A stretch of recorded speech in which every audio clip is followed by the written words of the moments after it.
Hallelujah. ಎಲ್ಲ ಸಂತೋಷವಾಗಿದ್ದೀರಾ? ಸಂತೋಷವಾಗಿರಲೇಬೇಕು. ಯಾಕೆ ಹೇಳ್ರಿ? ದೇವರ ಸನ್ನಿಧಾನ ಎಲ್ಲಕ್ಕಿಂತ ಸೇಫೆಸ್ಟ್ ಪ್ಲೇಸು ಪ್ರಪಂಚದಲ್ಲಿ ಯಾವುದು ಅಂತಂದರೆ ದೇವರ ಸನ್ನಿಧಾನ ಮಾತ್ರ. ಅದು ಮನೇಲಿ ಕೂಡಿ, ಆಲಯದಲ್ಲಿ ಕೂಡಿ, ಅಥವಾ ಎಲ್ಲಾದರೂ ಕೂಡಿ ಅದು ಸೇಫೆಸ್ಟ್ ಪ್ಲೇಸ್ ಆಗಿದೆ. ಅದರಿಂದ ದೇವರು ಈ ದಿನ ನಿಮ್ಮ ಈ ಸಭೆಗೆ ಬರುವಾಗೆ ನನ್ನನ್ನು ಆಹ್ವಾನ ಮಾಡಿದಂಥ ಸಭಾ ಪಾಲಕರಿಗೆ ಮತ್ತು ಸಭಾ ಸೇವಕರುಗಳಿಗೆ, ಸಭಾ ಹಿರಿಯರಿಗೆ, ಕೂಡಿ ಬಂದ ನಿಮ್ಮೆಲ್ಲರಿಗೆ ಕರ್ತನಾದ ಯೇಸುವಿನ ಹೆಸರಿನಲ್ಲಿ ವಂದನೆಗಳನ್ನು ಸಲ್ಲಿಸ್ತೇನೆ. ಓಕೆ, ನಾವು ಏನಾದರೂ ಕಟ್ಟಬೇಕು ಅಂತ ಇಟ್ಕೊಳ್ರಿ. ಆಗ ಯಾವುದನ್ನು ನಾವು ಮೊದಲೇನು ವಿಚಾರ ಮಾಡ್ತೀವಿ? ಒಂದು ಮನೆ ಕಟ್ಟಬೇಕಂತ ಇಟ್ಕೊಳ್ರಿ. ಏನು ವಿಚಾರ ಮಾಡ್ತೀವಿ? ಏನ್ರಿ ಹೇಳ್ಬೇಕು ನೀವು?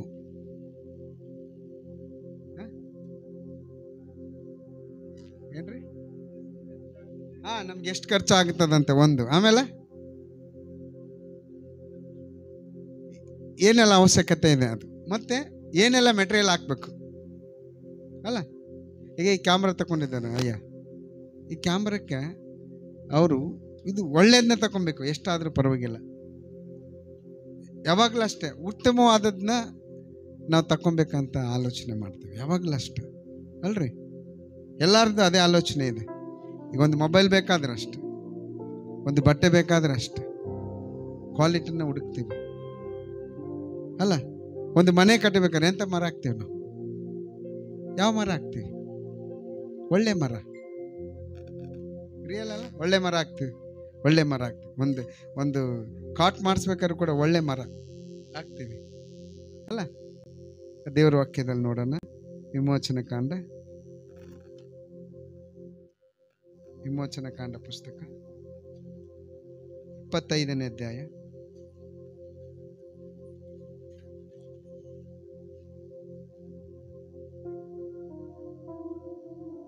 ವಿಮೋಚನ ಕಾಂಡ ಪುಸ್ತಕ 25ನೇ ಅಧ್ಯಾಯ ವಚನ 8.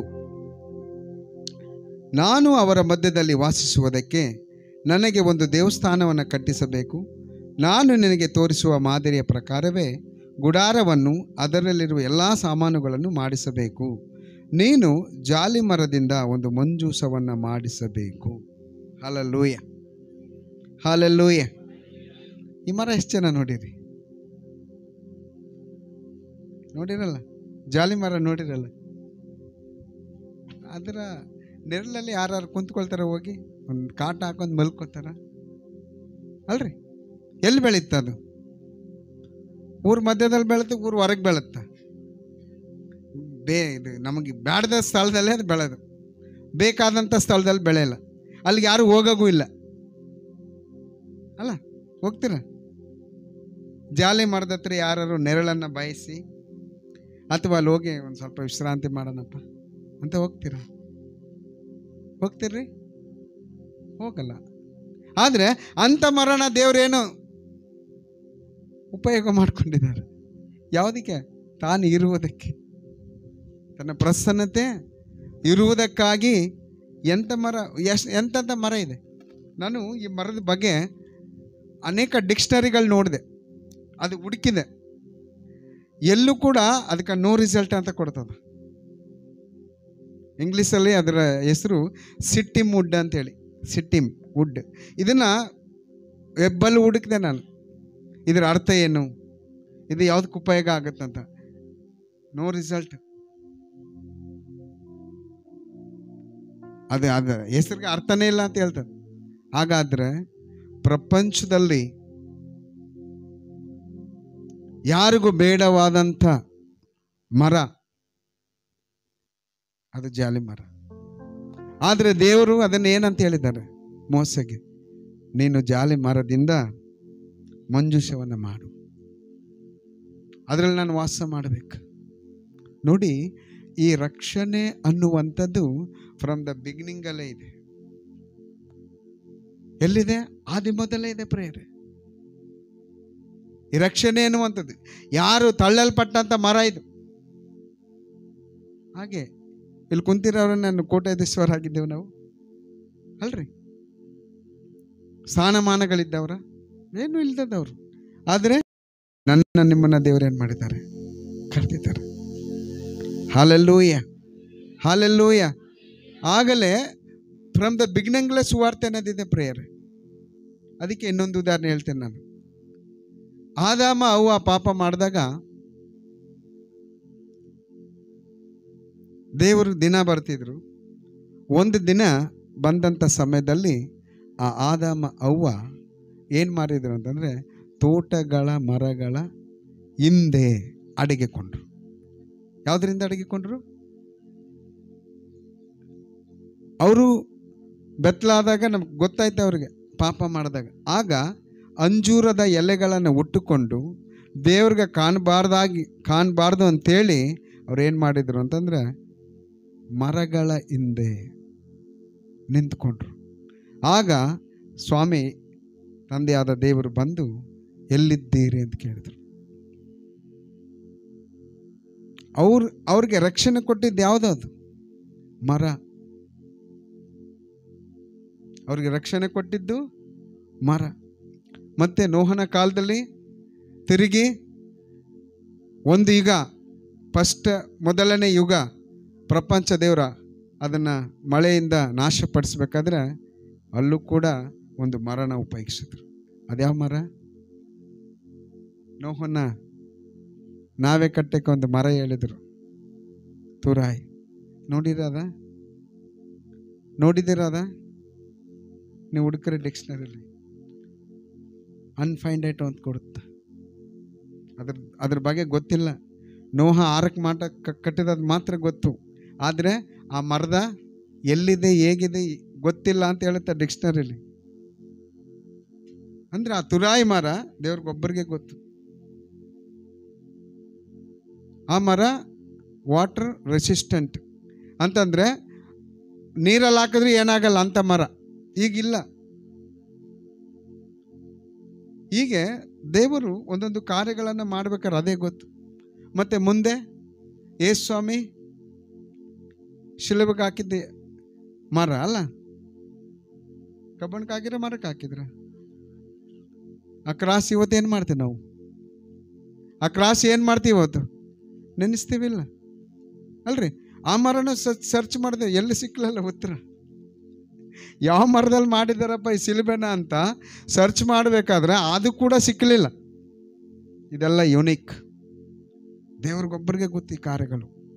ಆದರೆ ಇದರಿಂದ ನಾವೇನು ತಿಳ್ಕೊಳ್ತೀವಿ ಅಂತಂದರೆ, ಯಾವುದಕ್ಕೂ ಕೆಲಸಕ್ಕೆ ಬಾರದಂಥ ನಮ್ಮನ್ನು ದೇವರು ಉಪಯೋಗ ಮಾಡುವುದಕ್ಕಾಗಿ ಆರಿಸಿಕೊಂಡಿದ್ದಾನೆ.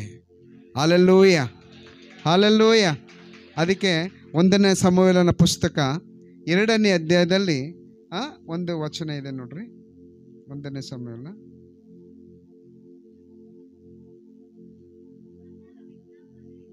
ಅಲ್ಲ, ಅದು ಮುಂದೆ ಓದಮ್ಮ. ಮುಂದೆ ಒಂದೇ ವಚನ ಓದ್ಬಿಟ್ಟು ಸಾಕು. 7ನೇ ವಚನ. 7.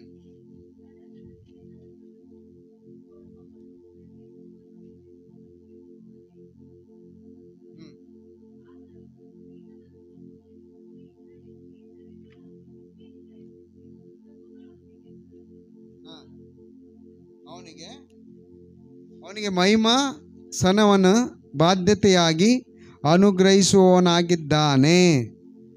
ಭೂಮಿಯ ಆಧಾರ ಸ್ತಂಭಗಳು ಯೆಹೋವನವೇ, ಆತನೇ ಅವುಗಳ ಮೇಲೆ ಭೂಮಂಡಲವನ್ನು ಸ್ಥಾಪಿಸಿದ್ದಾನೆ. ನೋಡ್ರಿ, ಆ ಮರ, ಆ ಜಾಲಿ ಮರ ತಾನು ಇರುವುದಕ್ಕೋಸ್ಕರ, ಗುಡಾರವನ್ನು ಕಟ್ಟುವುದಕ್ಕೋಸ್ಕರ ಎಲ್ಲೋ ಬೆಳೆದಿದ್ದಂಥ ಮರನ ದೇವ್ರೇನಂತ ಹೇಳಿದರೆ ಆ ಜಾಲಿ ಮರದಿಂದನೇ ಮಾಡು. ಒಂದ್ಸಲಲ್ಲ, 5-6 ಸರಿ ಅದ. 27ನೇ ಅಧ್ಯಾಯದಲ್ಲಿ 1ನೇ ವಚನದಲ್ಲಿದೆ. 39ನೇ ಅಧ್ಯಾಯದಲ್ಲಿ ಜಾಲಿ ಮರದಿಂದ ಮಾಡಿಸ್ರಿ, ಕೋಲುಗಳನ್ನು ಅದರಿಂದ ಮಾಡಿಸ್ರಿ. ಅದಕ್ಕೆ ಒಂದು ವಾಕ್ಯ ಹೇಳ್ತದ, ಕೆಟ್ಟು ಹೋಗಿರುವವ್ರನ್ನ ಹುಡುಕಿ ರಕ್ಷಿಸೋದಕ್ಕೋಸ್ಕರ ಯೇಸು ಸ್ವಾಮಿ ಲೋಕಕ್ಕೆ ಬಂದನು. ಒಳ್ಳೆಯವ್ರನ್ನೆಲ್ಲ ಪ್ರಿಯರೇ. ಅದೇ ನಾನು ಹೇಳಿ, ಆ ಮರನ ಯಾರು ಕೂಡ ಪ್ರೋತ್ಸಾಹ ಮಾಡಲ್ಲ, ಜಾಲಿ ಮರನ. ಅದರೆಲ್ಲ ಏನು ಮಾಡ್ತಾರೆ? ಬಿಸಿನೀರು ಕಾಯಿಸೋದು ಮತ್ತು ಅಡುಗೆ ಕೂಡ ಉಪಯೋಗಿಸ್ಬೋದು ಮೋಸ್ಟ್ಲಿ. ಮುಳ್ಳು ಯಾರು ಹೋಗ್ತಾರೆ ಅಲ್ಲಿಗೆ? ನಮ್ಮ ಕಡೆ ಅಂತ ಇಲ್ರಿ, ಇಲ್ಲಿ ಈ ಕಡೆ ಬೆಳೆದ್ರೆ ಅಷ್ಟೇ. ಇದು ಯಾವ ಕಡೆ? ಈ ಉತ್ತರ ಕರ್ನಾಟಕ ಕಡೆ ಬರ್ತದೆ. ಮೈಸೂರು ಆ ಕಡೆ, ನಮ್ಮೂರ ಕಡೆ ಈ ಮರಗಳು ಹೆಚ್ಚು ಕಾಣೋಂಗಿಲ್ಲ, ಹೆಚ್ಚು ಕಾಣಲ್ಲ. ಹಾಂ, ಹೌದು. ಹಾಗಾಗಿ ದೇವರು ಯಾವುದನ್ನು ಆರಿಸ್ಕೊಂಡ, ಬೇಡವಾದಂಥನ್ನು ಆರಿಸ್ಕೊಂಡ. ಅದೇ ರೀತಿ ನಾವು ಕೂಡ ಲೋಕದೊಳಗೆ ಯಾವುದೇ ರೀತಿಯಾದಂಥ ಬೇಡವಾಗಿದ್ದೆವು, ಅದನ್ನು ದೇವರು ನಮ್ಮನ್ನು ಆರಿಸ್ಕೊಂಡನ ಪ್ರೇರೆ.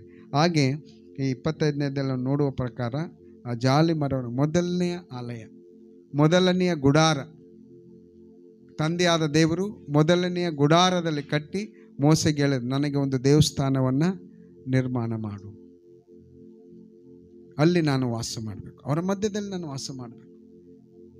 ಹಾಗೆ ಎರಡನೇ ಸಂಗತಿಗೆ ಬರುವಂಥ ಸಮಯದಲ್ಲಿ, ಎರಡನೆಯ ಸಂಗತಿಗೆ ಮೊದಲನೇದಾಗಿ ದೇವರು ಜಾಲಿ ಮರದ ಮೂಲಕ ಒಂದು ಗುಡಾರವನ್ನು ಮಾಡಿ ತನ್ನ ಪ್ರಸನ್ನತೆಯನ್ನು ಅಲ್ಲಿ ತೋರ್ಪಡಿಸಿ ತಾನು ಅವರ ಮಧ್ಯೆ ವಾಸ ಮಾಡ್ತಿದ್ದ. ಆಲಯ ಅಂದರೆ ಏನು? ದೇವ ಜನರ ಒಂದು ಗುಂಪು. ಆಲಯ ಅಂದರೆ ಏನು? ಆಲಯ ಎದಕ್ಕೆ ಮಾಡ್ತಾರೆ? ಮನೇಲಿ ಹೊಸ ಒಡಂಬಡಿಕೆ ಹೇಳ್ತಾ, ಎಲ್ಲಿ 2-3 ನನ್ನ ಹೆಸರು ಕೂಡಿಕೊಂಡು ಆರಾಧನೆ ಮಾಡ್ತಾರೋ ಅಂತರ ಮಧ್ಯದಲ್ಲಿ ನಾನಿದ್ದೇನೆ. ಹಾಗಾದರೆ ನಾವು ಆಲಯ ಕಟ್ಟಬಾರ್ದ? ಆಲಯ ಯಾಕೆ ಇರಬೇಕು ಹೇಳ್ರಿ? ಆಲಯ ಯಾಕೆ ಇರಬೇಕು?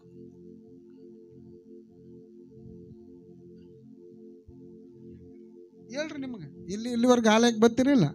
4-5-10 ವರ್ಷ ಆಯ್ತಿದ್ರು. 10 ವರ್ಷದಿಂದ ಬರೋರು ಇದ್ದಾರೆ, 6 ವರ್ಷದಿಂದ ಬರೋರು ಇದ್ದಾರೆ, 7ನೇ ವರ್ಷದಿಂದ ಬರೋರು ಇದ್ದಾರೆ. ಯಾಕೆ ನಮ್ಗೆ ಆಲಯ ಬೇಕು? ಸಭೆಯಾಗಿ ಎಲ್ಲರೂ ಸೇರಿ ಬರುವುದಕ್ಕೆ ಆಲಯ. ಅಂದರೆ ಸಭೆ ಅಂದರೆ ಏನು? ನಾ ಆಲಯ ಕೇಳಲಿಲ್ಲ. ಸಭೆ ಅಂದ್ರೇನು? ದೇವ ಜನರ ಒಂದು ಗುಂಪು. ಸಭೆ ಅಂದರೆ ದೇವ ಜನರ ಒಂದು ಗುಂಪು. ನೋಡ್ರಿ, ಇಲ್ಲಿ ನಾವು ವಿಧವಾದಂಥ ಕಮ್ಯುನಿಟಿಗಳಿಂದ ಬಂದರೂ ಕೂಡ ನಾವು ಒಂದಾಗಿದ್ದೇವೆ. ಇಲ್ಲಿ ಮನೇಲಿ ಹಂಗಿರ್ಲಿಕ್ಕಾಗಲ್ಲ, ಮನೇಲಿ ಹಂಗಿರ್ಲಿಕ್ಕಾಗಲ್ಲ. ಎಲ್ಲ ಬರ್ತಾರೆ ಮನೇಲಿ, ಹೇಳ್ರಿ ನೋಡೋಣ. ಅಲ್ಲಿ ಆ ಪ್ರಾಂತ್ಯದಲ್ಲಿ ಯಾರ್ದು ಆ ಕಮ್ಯುನಿಟಿ ಬರ್ಬೇಕಾ? ಪಕ್ಕದ ಕಮ್ಯುನಿಟಿ ಬರೋಂಗಿಲ್ಲ. ಬರ್ತಾರ? ನಮ್ಮ ಮನೆಗಳಲ್ಲಿ ಯಾರು ಬರ್ತಾರೆ? ನಂಬಿರೋರು ಬರ್ತಾರೆ. ಪಕ್ಕದವ್ರು, ಅಕ್ಕಪಕ್ಕದವ್ರು ಯಾರು ಬರ್ತಾರ? ಇಲ್ಲ. ಆದರೆ ಆಲಯ ಅಂದಾಗ ಏನು? ಇದು ದೇವರ ಆಲಯ. ಯಾವುದಪ್ಪ? ಚರ್ಚ್. ದೇವರ ಆಲಯ ಹೋಗ್ಬೇಕು. ಇಲ್ಲಿ ಯಾವುದೇ ರೀತಿಯಾದಂಥ ಭೇದ ಭಾವಗಳಿಲ್ಲ. ಇಲ್ಲೆಲ್ಲರೂ ಕೂಡ ಒಂದೇ. ಅದಕ್ಕೆ ಕೆಲವು ಕೂಡ ಇದಾಗ್ತಾರೆ, ಏನಂತ, ಇದು ದೇವರ ಆಲಯ. ಒಂದು ವಾಕ್ಯ ಭಾಳ ಚೆನ್ನಾಗಿದೆ. ಆತನ ಆರಾಧಿಸೋದಕ್ಕೋಸ್ಕರ ಬನ್ನಿರಿ ಎಂಬುದ. ಬನ್ನಿರಿ, ನಮ್ಮ ನಿರ್ಮಾಣಿಕನಾದ ಯೆಹೋವನಿಗೆ ಸಾಷ್ಟಾಂಗವೆರಗಿ ಆರಾಧಿಸೋಣ. ಅಂದರೆ ಆಲಯ ಅಂದಮೇಲೆ ಅದು ಸಾರ್ವಜನಿಕವಾದದ್ದು. ಇಲ್ಲಿ ಯಾವುದೇ ರೀತಿಯಾದಂಥ ಭೇದ ಭಾವಗಳು ಇಲ್ಲ. ಯಾರ್ಯಾರು ಬರ್ಬೋದು. ಅದು ಮನೆಗೆ ಬರೋಕ್ಕಾದ್ದ? ನಾವೇ ಹೋಗಲ್ಲ ಕೆಲವ್ರ ಮನೆಗೆ, ಅವರು ಕೂಡ ಕೆಲವು ಸಮಯದಲ್ಲಿ ಬರಲ್ಲ. ಅದಕ್ಕೆ ದೇವರು ಏನು ಮಾಡಿದ ಅಂತಂದ್ರೆ, ನಾನು ಆಲಯದಲ್ಲಿ ವಾಸ ಮಾಡ್ತೇನೆ, ಅದಕ್ಕೆ ನನಗೋಸ್ಕರ ಒಂದು ದೇವಸ್ಥಾನವನ್ನು ಕಟ್ಟಿ ಅಂತ ಹೇಳಿದ್ರು. ಅದು ಜಾಲಿಮರದಲ್ಲಿ ಹೇಳಿದರು. ಹಾಗೆ ಎರಡನೇ ಆಲಯಕ್ಕೆ ಬರುವಾಗ, ಇದು ಮೊದಲನೇದು ದೇವರು ಹೇಳಿದ್ದು. ಎರಡನೇದಕ್ಕೆ ಬರುವಂಥ ಸಮಯದಲ್ಲಿ ಮೊದಲನೇ ಅರಸುಗಳ ಪುಸ್ತಕ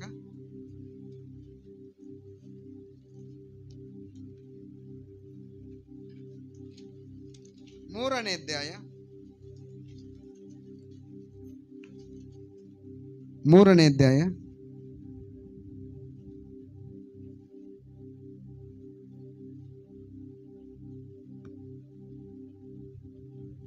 ನೋಡ್ರಿ, ಇಲ್ಲಿ ಒಂದು ಜ್ಞಾನವನ್ನು ಕೇಳ್ಕೊಳ್ತಾನ ದೇವರು. ನಿನಗೇನು ಬೇಕು? ಯಾಕೆ ಅಂತಂದರೆ, ಸೊಲೊಮೋನ್ ರಾಜನು ಸಾವಿರ ಲಕ್ಷಗಟ್ಟಲೆ ಕುರಿಗಳನ್ನು, ಸಾವಿರಗಟ್ಟಲೆ ದನಗಳನ್ನು ಅವ್ರು ಏನು ಮಾಡಿದ್ರು ಅಂದ್ರೆ ಯಜ್ಞವಾಗಿ ಸಮರ್ಪಿಸಿದ. ಏನಂತ? ಯಜ್ಞವಾಗಿ ಸಮರ್ಪಿಸಿದ. ಆ ಕಾಲದಲ್ಲಿ ಅದು ನಡೀತಿತ್ತು. ಆದರೆ ಈಗ ಏನು? ಅದು ಇವಾಗ ಆರಾಧನೆ. ಈಗ ನೋಡ್ರಿ, 2 ತಾಸುಗಳ ಕಾಲ ಆರಾಧನೆ ಮಾಡೋದು ದೇವ್ರಿಗೆ ಎಷ್ಟು ಮಹಿಮೆ ಆಗಿಲ್ಲ. ಹಾಡುಗಳ ಮೂಲಕ ಮತ್ತು ನಮ್ಮ ಸ್ತೋತ್ರ ಹೇಳುವುದರ ಮೂಲಕ. ಹಾಗೆ ಸೊಲೊಮೋನ್ ರಾಜನು ಸ್ವಾಮಿ ನನ್ನನ್ನು ನಿನ್ನ ಪ್ರಜೆಗಳಿಗೆ, ನೀನು ಕೊಟ್ಟಂಥ ಪ್ರಜೆಗಳಿಗೆ, ಅಂದರೆ ಕೌಂಟ್ಲೆಸ್ ಪೀಪಲ್ ಇದರಲ್ಲಿ, ಲೆಕ್ಕಿಸುವುದಕ್ಕೆ ಆಗದಂಥ ಜನರು, ಅಷ್ಟು ಜನರು, ಲಕ್ಷಗಟ್ಟಲೆ ಜನರು, ಕೋಟಿಗಟ್ಟಲೆ ಜನರು ಎಲ್ಲಿದ್ದರು? ಯೆರೂಸಲೇಮಿನಲ್ಲಿದ್ದರು. ದೇವರು ಅಬ್ರಾಮನಿಗೆ ವಾಗ್ದಾನ ಮಾಡಿದ, ಏನಂತ? ಸ್ವಾಮಿ ನನಗೇನಿಲ್ಲ, ಏನಾದರೂ ಏನಂದ, ಈ ನಕ್ಷತ್ರಗಳನ್ನು ಎಣಿಸೋಕ್ಕಾಗತ್ತ ನಿನಗೆ? ಮತ್ತು ಭೂಮಿಯ ಧೂಳನ್ನು ಎಣಿಸೋಕ್ಕಾಗತ್ತಾ? ಅಷ್ಟು ಜನಸಂಖ್ಯೆಯನ್ನು ನಿನಗೆ ಕೊಡ್ತಾನೆ. ಆ ವಾಗ್ದಾನ ಸೊಲೊಮೋನ್ ರಾಜನು ಪಟ್ಟಕ್ಕೆ ಬಂದಾಗ ಅದು ನೆರವೇರ್ತು ಪ್ರೇರೆ. ಹಲ್ಲೆಲೂಯ. ಆಗ ಇಷ್ಟು ಲೆಕ್ಕಿಸಲಾರದಂಥ ಜನವನ್ನು ಸ್ವಾಮಿ ನನ್ನ ಆಳಲಿಕ್ಕೆ ನನಗೇನು ಕೊಡು? ಜ್ಞಾನ ಕೊಡು, ಜ್ಞಾನ ವಿವೇಕಗಳನ್ನು ಕೊಡು ಸ್ವಾಮಿ. ನಾನು ವಿವೇಕ ಇಲ್ಲದವನು, ಜ್ಞಾನ ಇಲ್ಲದವನಪ್ಪ. ಈ ಜನರನ್ನ ಆಳಲಿಕ್ಕೆ ಜ್ಞಾನ ಕೊಡು. ಆ ದೀನತೆ ದೇವರಿಗೆ ಮೆಚ್ಚುಗೆ ಆಯಿತು ಪ್ರಿಯರೇ. ಆ ದೀನತೆ ದೇವರಿಗೆ ಮೆಚ್ಚುಗೆ ಆಯಿತು. ಆಗ ಆತನು ಜ್ಞಾನದ ಜೊತೆಗೆ ಸಕಲ ಆಶೀರ್ವಾದಗಳನ್ನು ಕೊಟ್ಟಿದ್ದ. ಜ್ಞಾನದ ಜೊತೆಗೆ ಸಕಲ ಆಶೀರ್ವಾದಗಳನ್ನು, ಜ್ಞಾನ ವಿವೇಕಗಳನ್ನು. ಅವನಂಥ ರಾಜ ಮುಂದೆಯೂ ಇರಲಿಲ್ಲ, ಹಿಂದೆಯೂ ಕೂಡ ಇರಲಿಲ್ಲ. ಅಂಥ ಮಹಾರಾಜ. ಆತನ ಕಾಲದಲ್ಲಿ ಯುದ್ಧನೇ ಇಲ್ಲ. ಆತನ ಕಾಲದಲ್ಲಿ ಯಾವುದೇ ರೀತಿಯಂಥ ಯುದ್ಧನೂ ಕೂಡ ಇಲ್ಲ. ಅಷ್ಟು ಸಮಾಧಾನವಾಗಿತ್ತು ದೇಶ. ಆತನ ಎಲ್ಲರಿಗೂ ನ್ಯಾಯಗಳನ್ನು ತೀರಿಸುವುದಕ್ಕೆ, ಸ್ವಾಮಿ ನನಗೆ ಜ್ಞಾನ ವಿವೇಕಗಳನ್ನು ಕೊಡಪ್ಪ ಅಂತ ಕೇಳಿಕೊಂಡಾಗ ದೇವರು ಅವನಿಗೆ ಜ್ಞಾನವನ್ನು ಕೊಟ್ಟರು. ಅದಾದ ನಂತರ ದೇವರು ಹೇಳಿದರು, ಸ್ವಾಮಿ ನಿನಗೆ ಆಲಯ ಕಟ್ಟಬೇಕಂತ ದಾವೀದನು ಕೇಳುವಂಥ ಸಮಯದಲ್ಲಿ ದೇವರು ದಾವೀದನಿಗೆ ಹೇಳಿದರು, ನೀನು ಕಟ್ಟುವುದು ಬೇಡ, ನಿನ್ನಿಂದ ಹುಟ್ಟುವಂಥ ಮಗ ಅದನ್ನು ಕಟ್ಟಬೇಕೆಂಬುದಾಗಿ. ನೋಡ್ರಿ, ಈ ಸೊಲೊಮೋನ್ ರಾಜ ಯಾರ ಮಗನು? ಅವ್ರ ತಾಯಿ ಹೆಸರೇನು ಗೊತ್ತೇ? ಯಾರಿಗಾರ? ಯಾರ್ರಿ? ಬೆತ್ಸೆಬೆ. ದಾವೀದ ಮಹಾರಾಜ ಬೆತ್ಸೆಬೆನ ಏನು ಮಾಡಿದ? ಉರಿಯನ್ನು ಕೊಲ್ಲಿ ಆತನನ್ನು ಹೆಂಡತಿಯಾಗಿ ಮಾಡಿದ. ಆತನ ತಂದೆಯನ್ನು ಕೊಂದು, ಆತನ ಗಂಡನನ್ನು ಕೊಂದು ತಾನು ಹೆಂಡತಿಯಾಗಿ ಮಾಡಿಕೊಂಡು ಆ ಆಕೆಯಲ್ಲಿ ಹುಟ್ಟಿದಂಥ ಸೊಲೊಮೋನ್ ರಾಜನನ್ನೇ ದೇವರು ಏನಾಗಿ ಮಾಡಿದ? ಅರಸನನ್ನಾಗಿ ಮಾಡಿದ. ಇದರಲ್ಲಿ ದೇವರ ಪಕ್ಷಪಾತ ಇಲ್ಲ ಪ್ರೇರೆ. ದಿಕ್ಕಿಲ್ಲದವ್ರಿಗೂ ವಿಧವೆಯರಿಗೂ ನಾನೇ ಆಧಾರ, ಅವ್ರಿಗೆ ನ್ಯಾಯವನ್ನು ಕೊಡಿಸ್ತಾನೆ. ಆ ವಾಗ್ದಾನ ಕೂಡ ಇಲ್ಲಿ ನೆರವೇರ್ತು ಹೇಳಬೇಕಾದ್ರೆ. ಅದಕ್ಕೆ ನಮ್ಮ ದೇವರು ನೀತಿವಂತನು. ನಮ್ಮ ದೇವರು ಏನಾಗಿದ್ದಾನೆ? ನೀತಿವಂತನಾಗಿದ್ದಾನೆ. ಹಾಗೆ ನಾವು 1ನೇ ಅರಸುಗಳ ಪುಸ್ತಕ 8ನೇ ಅಧ್ಯಾಯ ವಚನ 2. ಇಸ್ರಾಯೇಲ್ರೆಲ್ಲರೂ 7ನೇ ತಿಂಗಳಾದ ಅಸ್ವಿಜ ಮಾಸದಲ್ಲಿ ಜಾತ್ರೆಗೋಸ್ಕರ ಅರಸನಾದ ಸೊಲೊಮೋನನ ಬಳಿಗೆ ಕೂಡಿ ಬಂದರು. ಅದಾದ ನಂತರ ಇಲ್ಲಿ ಆಲಯವನ್ನು ಕಟ್ಟಿದ್ದಾರೆ. ಅದನ್ನು ಪ್ರತಿಷ್ಠೆ ಮಾಡಬೇಕು. ಪ್ರತಿಷ್ಠೆ ಮಾಡುವಂಥ ಸಮಯದಲ್ಲಿ ನೋಡ್ರಿ, ಆತನು ತನಗಾಗಿ ಕೇಳ್ಕೊಳ್ಳೋದಿಲ್ಲ. ಇಲ್ಲಿ ಪೂರ್ತಿ ಈ ಒಂದು ಅಧ್ಯಯನ ಓದುವಂಥ ಸಮಯದಲ್ಲಿ ತನಗಾಗಿ ದೇವರೇ ನನಗಿದು ಕೊಡಪ್ಪ, ನನಗದು ಕೊಡಪ್ಪ ಅಂತ ಕೇಳ್ಕೊಳ್ಳಲ್ಲ. ಜನರ ಕ್ಷೇಮಕ್ಕಾಗಿ ಸ್ವಾಮಿ ಯಾರಾದರೂ ಪಶ್ಚಾತ್ತಾಪ ಪಟ್ಟು ಹೊರದೇಶದಿಂದ ಬಂದಿದ್ದರೂ ಸಹ ಈ ಕಡೆಗೆ ಕಣ್ಣೆತ್ತಿ ನೋಡಿ ಆಲಯದ ಕಡೆಗೆ ಪ್ರಾರ್ಥನೆ ಮಾಡುವುದಾದರೆ ಅವರ ಬಿನ್ನಹಗಳನ್ನು ಲಾಲಿಸು. ಮತ್ತು 37ನೇ ವಚನದಲ್ಲಿ ದೇಶಕ್ಕೆ ಕ್ಷಾಮ, ಘೋರವ್ಯಾಧಿ, ಬಿಸಿಗಾಳಿ, ಬೂದಿ, ಮಿಡತೆ, ಜಟ್ಟಿಹುಳ, ಪಟ್ಟಣಗಳಿಗೆ ಶತ್ರುಗಳ ಮುತ್ತಿಗೆ, ಅಂತೂ ಯಾವ ಉಪದ್ರವದಿಂದಾಗಲಿ ವ್ಯಾಧಿಯಿಂದಾಗಲಿ ಬಾಧೆ ಉಂಟಾಗುವಲ್ಲಿ ಮನಸ್ಸಾಕ್ಷಿ ಪೀಡಿತರಾದ ಎಲ್ಲ ಇಸ್ರಾಯೇಲರಾಗಲಿ ಅವರಲ್ಲಿ ಒಬ್ಬನಾಗಲಿ ಈ ಆಲಯದ ಕಡೆಗೆ ಕೈ ಎತ್ತಿ ನಿನಗೆ ಪ್ರಾರ್ಥನೆಯನ್ನು ವಿಜ್ಞಾಪನೆಯನ್ನು ಮಾಡುವುದಾದರೆ ಮನುಷ್ಯರ ಹೃದಯಗಳನ್ನು ಬಲ್ಲಂತ ನೀನು ನಿನ್ನ ನಿವಾಸವಾಗಿರುವ ಪರಲೋಕದಿಂದ ಲಾಲಿಸಿ ಅವರಿಗೆ ಪಾಪ ಪರಿಹಾರವನ್ನು ಅನುಗ್ರಹಿಸು. ನೀನೊಬ್ಬನೇ ಎಲ್ಲ ಮನುಷ್ಯರ ಹೃದಯಗಳನ್ನು ಬಲ್ಲವನಾಗಿರುವುದರಿಂದ ಪ್ರತಿಯೊಬ್ಬನಿಗೂ ಅವನವನು ಹಿಡಿಯುವ ಮಾರ್ಗಕ್ಕೆ ತಕ್ಕ ಹಾಗೆ ಫಲವನ್ನು ಕೊಡು. ಆಗ ನಮ್ಮ ಪಿತೃಗಳಿಗೆ ನೀನು ಕೊಟ್ಟ ದೇಶದಲ್ಲಿ ಅವರು ವಾಸಿಸುವ ಕಾಲದಲ್ಲೆಲ್ಲ ನಿನ್ನಲ್ಲಿ ಭಯಭಕ್ತಿ ಉಳ್ಳವರಾಗಿರುವರು. ಹಲ್ಲೆಲೂಯಾ. ಪ್ರಾರ್ಥನೆ ಮಾಡುವಾಗ ಸದುತನ ಕೊಡು ಸ್ವಾಮಿ ಅಂತ ಕೇಳ್ಕೊಳ್ತಾ ಇದ್ದಾನೆ. ಅದಕ್ಕೆ ಆಲಯದಲ್ಲಿ ಬಂದು ಕೆಲವೊಂದು ಆಲಯಗಳಲ್ಲಿ ಸಿಟಿಗಳಲ್ಲಿ ತರದಿರ್ತದೆ. ಯಾರಾದರೂ ಹೋಗಿ ಅಲ್ಲಿ ಪ್ರಾರ್ಥನೆ ಮಾಡುವಾಗ, ಅನ್ಯರು ಯಾರಾದರೂ ಆಗಲಿ ಹೋಗಿ ಪ್ರಾರ್ಥನೆ ಮಾಡುವಾಗ ಅವ್ರಿಗೆ ಒಳ್ಳೇದಾಗುತ್ತೆ. ಅನೇಕ ಜನರು ಹೇಳಿರ್ತಾರೆ, ನಾನು ಹೋಗಿ ಬೆಂಗಳೂರಲ್ಲಿ ಒಂದು ಚರ್ಚ್ಗೆ ಹೋಗಿ ಒಂದು ಪ್ರಾರ್ಥನೆ ಮಾಡಿಕೊಂಡೆ, ನನಗೆ ಒಳ್ಳೇದಾಯಿತು. ನೋಡಿ, ವಾಗ್ದಾನಗಳು ಇವತ್ತು ಕೂಡ ನೆರವೇರ್ತಾ ಇದೆ. ಆಲಯದಲ್ಲಿ ಕೂಡಿ ನಾವು ಒಟ್ಟಾಗಿ ಒಂದು 10 ಜನ 20 ಜನ ಅಥವಾ 5 ಜನ ಅಥವಾ ಒಬ್ಬರೇ ಆಲಯದಲ್ಲಿ ಪ್ರಾರ್ಥನೆ ಮಾಡುವಾಗ ಆ ಪ್ರಾರ್ಥನೆಯನ್ನು ದೇವರು ಕೇಳುವಾತನಾಗಿದೆ. ನನಗೆ ಈ ಆಲಯಕ್ಕೆ ಬರೋಕ್ಕೆ ಮೊದಲು ಒಂದು ಫೋನ್ ಬಂತು. ನಮ್ಮ ಬೇರೆ ಒಂದು ವಿಚಾರ ಭಾಳ ಗಲಿಬಿಲೆ ಆಯಿತು. ಇಲ್ಲಿಗೆ ಬಂದು ಬೈಬಲ್ ಹಿಡ್ಕೊಂಡಪ್ಪ ಎಲ್ಲ ಹೋಗ್ಬಿಡ್ತು. ಇಲ್ಲಿಗೆ ಬಂದು ಬೈಬಲ್ ಹಿಡ್ಕೊಂಡು ಆರಾಧನೆ ಮಾಡೋಕ್ಕೆ ಶುರು ಮಾಡಿದೆ. ಆ ಯೋಚನೆ ಅನ್ನೋದು ಏನಾಯಿತು, ಹೋಗ್ಬಿಡ್ತು, ಸಮಾಧಾನ ಆಯಿತು. ನಾನು ಹೆಂಗೆ ಪ್ರಸಂಗ ಮಾಡಲಪ್ಪ ಅಂತ ಅಲ್ಲಿಂದ ಬಂದೀನಿ. ಇಲ್ಲಿಗೆ ಬಂದಾಗ ಏನಾಯಿತು, ಹೋಗ್ಬಿಡ್ತದೆ. ಯಾಕೆಂದರೆ ದೇವರ ಪ್ರಸನ್ನತೆ ಆಲಯದಲ್ಲಿ ಏನಾಗ್ತಾ ಇರುತ್ತೆ, ತುಂಬಿರ್ತದೆ ಪ್ರೇರೆ. ಇವರು ಅಲ್ಲಿ ಈ ಒಂದು ಆಲಯದಲ್ಲಿ ಪ್ರತಿಷ್ಠೆ ಮಾಡುವಂಥ ಸಮಯದಲ್ಲಿ ಅವ್ರು ಏನು ಮಾಡ್ತಾರೆ ಅಂತಾರೆ, ಆಲಯವನ್ನು ಪ್ರತಿಷ್ಠೆ ಮಾಡುವಾಗ 8ನೇ ಅಧ್ಯಾಯ ವಚನ 10, ಯಾಜಕರು ಪರಿಶುದ್ಧ ಸ್ಥಳದಿಂದ ಹೊರಗೆ ಬಂದ ಕೂಡಲೇ ಮೇಘವು ಯೆಹೋವನ ಆಲಯವನ್ನು ತುಂಬಿಕೊಂಡಿತ್ತು. ಯೆಹೋವನ ತೇಜಸ್ಸಿನಿಂದ ವ್ಯಾಪವಾಗಿದ್ದ ಮೇಘವು ಆಲಯವನ್ನು ತುಂಬಿಕೊಂಡಿದ್ದರಿಂದ ಯಾಜಕರು ಅಲ್ಲಿ ನಿಂತು ಸೇವೆ ಮಾಡಲಾರದವರಾದರು. ಹಲ್ಲೆಲೂಯಾ.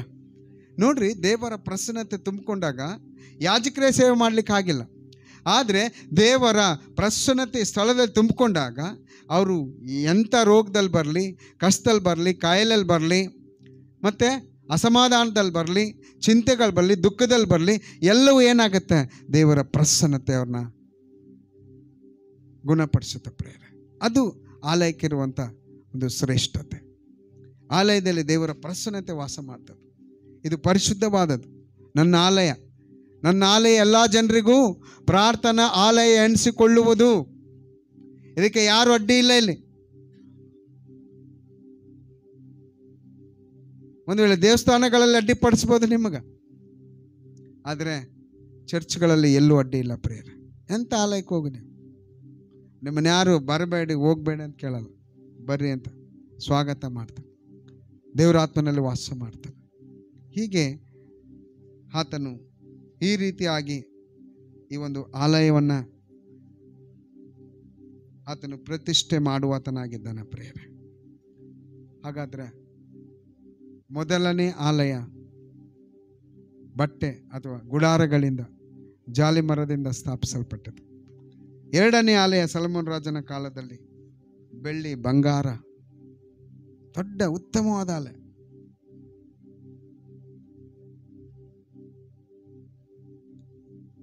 ಆದರೆ ಮೂರನೇ ಆಲಯ ಎರಡಾಯಿತು. ಆಗ ಮೂರನೇ ಆಲಯಕ್ಕೆ ದೇವರು ಏನಂತ ಹೇಳಿದರು, ಎರಡನೆಯ ಕೊರಿಂಥ, ಫಸ್ಟ್ ಕೊರಿಂಥಿಯನ್ಸ್ 1ನೇ ಕೊರಿಂಥ 3:16-17.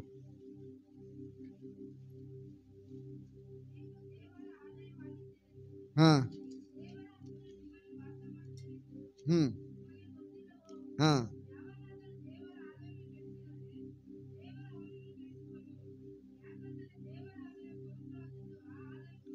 ಆಮೇನ್, ಹಲ್ಲೆಲೂಯಾ. ಹಾಗಾದ್ರೆ ಈ ಹೊಸ ಒಡಂಬಡಿಕೆ ಕಾಲದಲ್ಲಿ ಆಲಯನ್ನ ಯಾರಿಗಾಗಿ ಹೋಲಿಸಿದಾನೆ ದೇವರು? ಯಾರಿಗೆ ಹೋಲಿಸಿದಾನೆ? ಇದೆ ನೋಡಿ, ಇಲ್ಲಿ ಸ್ಪಷ್ಟ, ನೀವು ದೇವರ ಆಲಯವಾಗಿದ್ದೀರೆಂದು ದೇವರ ಆತ್ಮನು ನಿಮ್ಮಲ್ಲಿ ವಾಸ ಮಾಡುತ್ತಾನೆಂದು ನಿಮಗೆ ಗೊತ್ತಿಲ್ಲವೋ? ಅದಕ್ಕೆ ಯೇಸುಸ್ವಾಮಿ ಒಂದು ಮಾತು ಹೇಳ್ತಾರೆ, ಈ ಆಲಯವನ್ನು ನೋಡಿ, ಯೆರೂಸಲೇಮಿನ ಸುಂದರವಾದ ಆಲಯವನ್ನು ನೋಡಿ, ಸುಂದರ ದ್ವಾರ ಇತ್ತಲ್ಲ, ಸುಂದರವಾದ ಆಲಯ, ಅದನ್ನು ನೋಡಿ ಈ ಆಲಯ 3 ದಿನದೊಳಗೆ ಬಿದ್ದೋಗುತ್ತೆ.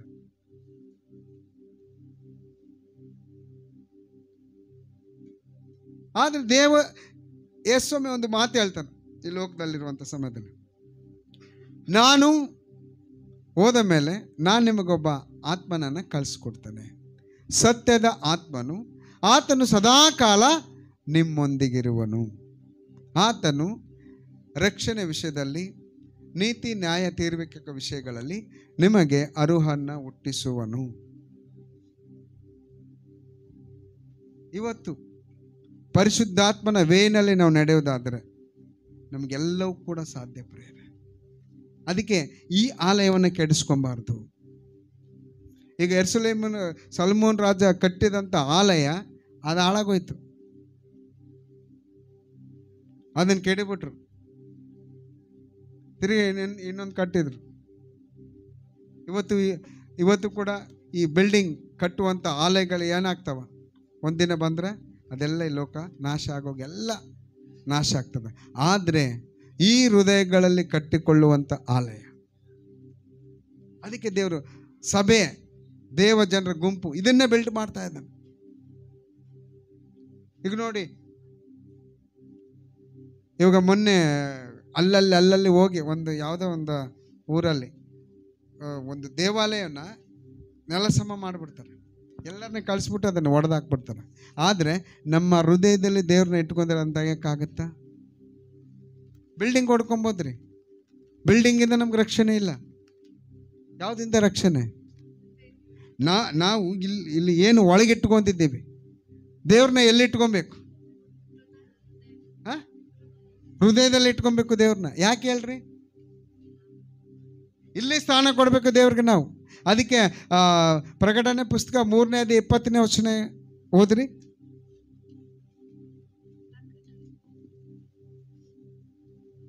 ಈಗೋ ಬಾಗಿಲಲ್ಲಿ ನಿಂತುಕೊಂಡು ತಟ್ಟುತ್ತಾ ಇದ್ದೇನೆ, ಯಾವನಾದರೂ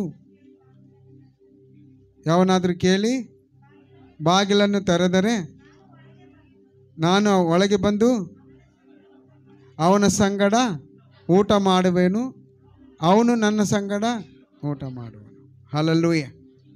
ಹಾಗಾದ್ರೆ ಯಾವ ಬಾಗಿಲ ತೆಗೆ ಅಂತ ಹೇಳ್ತಾ ಇದ್ದಾರೆ ದೇವರು? ಹೃದಯ ಎಂಬ ಬಾಗಿಲು. ಅದಕ್ಕೆ ಒಂದು ಹಾಡಿದೆ, ಹೃದಯವೆಂಬ ಬಾಗಿಲ ಬಳಿಯಲ್ಲಿ ಯೇಸು ಸ್ವಾಮಿಯು ನಿಂತು ಸದೆಯಾನಾಗಿ ತಟ್ಟುತ್ತಿರುವ ಸಕಲ ವಿಧವಾಗಿ. ಹೃದಯವೆಂಬ ಬಾಗಿಲ ಬಳಿಯಲ್ಲಿ ಯೇಸು ಸ್ವಾಮಿಯು ಎಷ್ಟರವರೆಗೆ ನಿಲ್ಲಿಸಿಕೊಂಡು ಪೀಡಿಸುತ್ತಿರುವಿರಿ, ಆತನು ಎಷ್ಟು ದಯದಿ ಕರೆಯುತ್ತಲಿರುವನು ನಿಮ್ಮನು ಮಿತ್ರರೇ. ಹೃದಯವೆಂಬ ಬಾಗಿಲ ಬಳಿಯಲ್ಲಿ ಯೇಸು ಸ್ವಾಮಿಯು. ಯಾಕಂತಂದ್ರೆ ನಾವು ಹೊರಗಿಟ್ಟಿವಿ ದೇವ್ರನ್ನ ಎಲ್ಲಿಟ್ಟಿವಿ? ನಾವು ಹೊರಗಿಟ್ಟಿವಿ. ಅದಕ್ಕೆ ನಮ್ಮ ಹೃದಯದಲ್ಲಿ ಯಾಕೆ ಸ್ಥಳ ಕೊಡ್ಬೇಕಂತ ದೇವ್ರು ಹೇಳ್ತಾನಂತಂದ್ರೆ, ಮನುಷ್ಯನ ದೇಹಕ್ಕೆ ಹೃದಯ ಅನ್ನುವುದು ಮಧ್ಯಭಾಗ. ಒಂದು ಕೈ ಇಲ್ಲ ಅಂದ್ರೆ ನಾವು ಬದುಕ್ತೀವಿ, ಒಂದು ಕಾಲಿಲ್ಲ ಅಂದ್ರೂ ಬದುಕ್ತೀವಿ, ಮೆದುಳು ಡ್ಯಾಮೇಜ್ ಆದರೂ ಬದುಕ್ತೀವಿ, ಒಂದು ಕಣ್ಣಿಲ್ಲ ಅಂದ್ರೂ ಬದುಕ್ತೀವಿ, 2 ಕಣ್ಣಿಲ್ಲ ಅಂದ್ರೂ ಬದುಕ್ತೀವಿ, ಮೂಗಿಲ್ಲ ಅಂದ್ರೂ ಬದುಕ್ತೀವಿ, ಕಿವಿ ಕೇಳಿಸಿದ್ರು ಬದುಕ್ತೀವಿ. ಆದರೆ ಹೃದಯ ಒಂದು ನಿಂತೋದ್ರೆ ಮನುಷ್ಯ ಏನಾಗಲ್ಲ, ಅದಕ್ಕೆ ಹಾರ್ಟ್ ಅಟ್ಯಾಕ್ ಅಂತ. ಈಗ ಹಾರ್ಟ್ ಅಟ್ಯಾಕ್ ಆಗೋಯ್ತು. ಅದಕ್ಕೆ ಈ ಹೃದಯನ ನಾವು ಒಪ್ಪಿಸಿ ದೇವ್ರು ಕೊಟ್ಬಿಟ್ಟ ಅಂತಂದ್ರೆ ಆ ಹೃದಯ ಯಾವತ್ತಿಗೂ ಹಾರ್ಟ್ ಅಟ್ಯಾಕ್ ಆಗಿಲ್ಲ. ಯಾಕೆ ಹೇಳ್ರಿ? ಹಲ್ಲೆಲೂಯ. ಇದರಲ್ಲಿ ಯಾರು ಇರ್ತಾರ? ಯೇಸು ಸ್ವಾಮಿ ಇದ್ದಾಗ ನಮ್ಮ ಹೃದಯ ಹೆಂಗೆ ಹಾರ್ಟ್ ಅಟ್ಯಾಕ್ ಆಗುತ್ತೆ ಹೇಳ್ರಿ? ಆಗತ್ತಾ? ಮತ್ತೆ ಈ ಹೃದಯನ ಬೇರೆ ಕೊಟ್ರೆ, ಬೇರೆ ಕೊಟ್ರೆ ಏನಾಗತ್ತೆ? ಹಾರ್ಟ್ ಅಟ್ಯಾಕ್ ಆಗತ್ತೆ. ಅದಕ್ಕೆ ಹೃದಯನ ದೇವ್ರಿಗೆ ಕೊಡ್ಬೇಕು. ಅದಕ್ಕೆ ಯೆರೆಮೀಯನ ಪ್ರವಾದನೆ ಗ್ರಂಥ 18ನೇ ಅಧ್ಯಾಯ ತೆಗಿರಿ. ಯೆರೆಮೀಯ 17 ಇರ್ಬೇಕು, 17. ಹಾ ಹಾ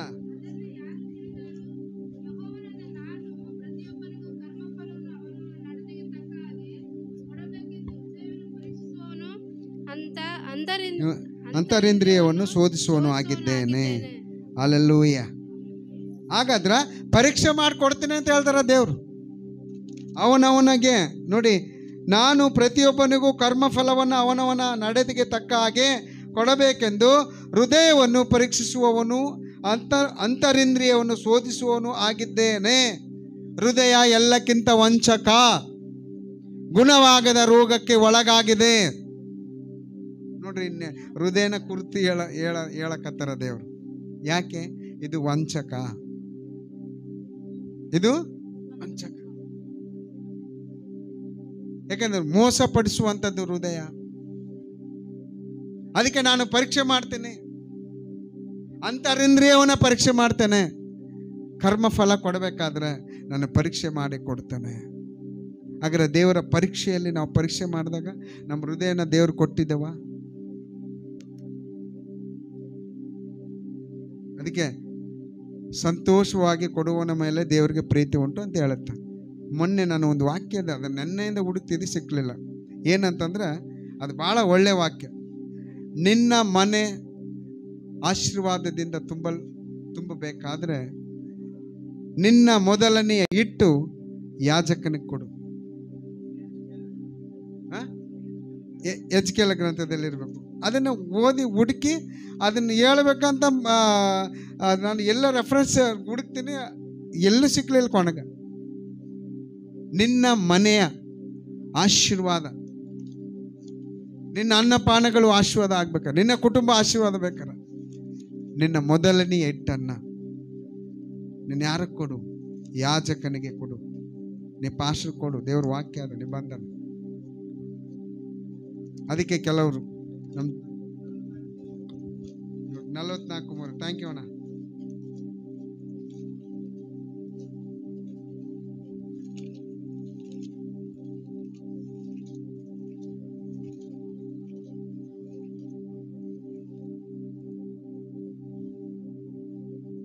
ಹಾಂ, 44:30 ನೋಡಿ, ಇದೆ.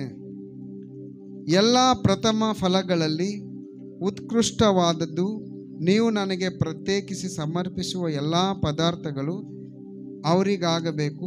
ನಿಮ್ಮ ಮನೆಯು ಆಶೀರ್ವಾದಕ್ಕೆ ನೆಲೆಯಾಗುವಂತೆ ನೀವು ಮೊದಲನೇ ಹಿಟ್ಟನ್ನು ಯಾಜಕರಿಗೆ ಕೊಡತಕ್ಕದ್ದು. Hallelujah, hallelujah. ನೋಡ್ರಿ ಎಷ್ಟು ಚೆನ್ನಾಗಿದೆ ವಾಕ್ಯ. ನಿಮ್ಮ ಸೇವಕರು ನೀವು ಅವ್ರನ್ನ ಪೋಷಿಸಿದ್ರ ದೇವರು ನಿಮ್ಮನ್ನು ಖಂಡಿತವಾಗ್ಲೂ ಪೋಷಿಸ್ತಾರೆ. Hallelujah, hallelujah, hallelujah. ನೀವು ಪೋಷಿಸ್ಲೇಬೇಕ್ರಿ.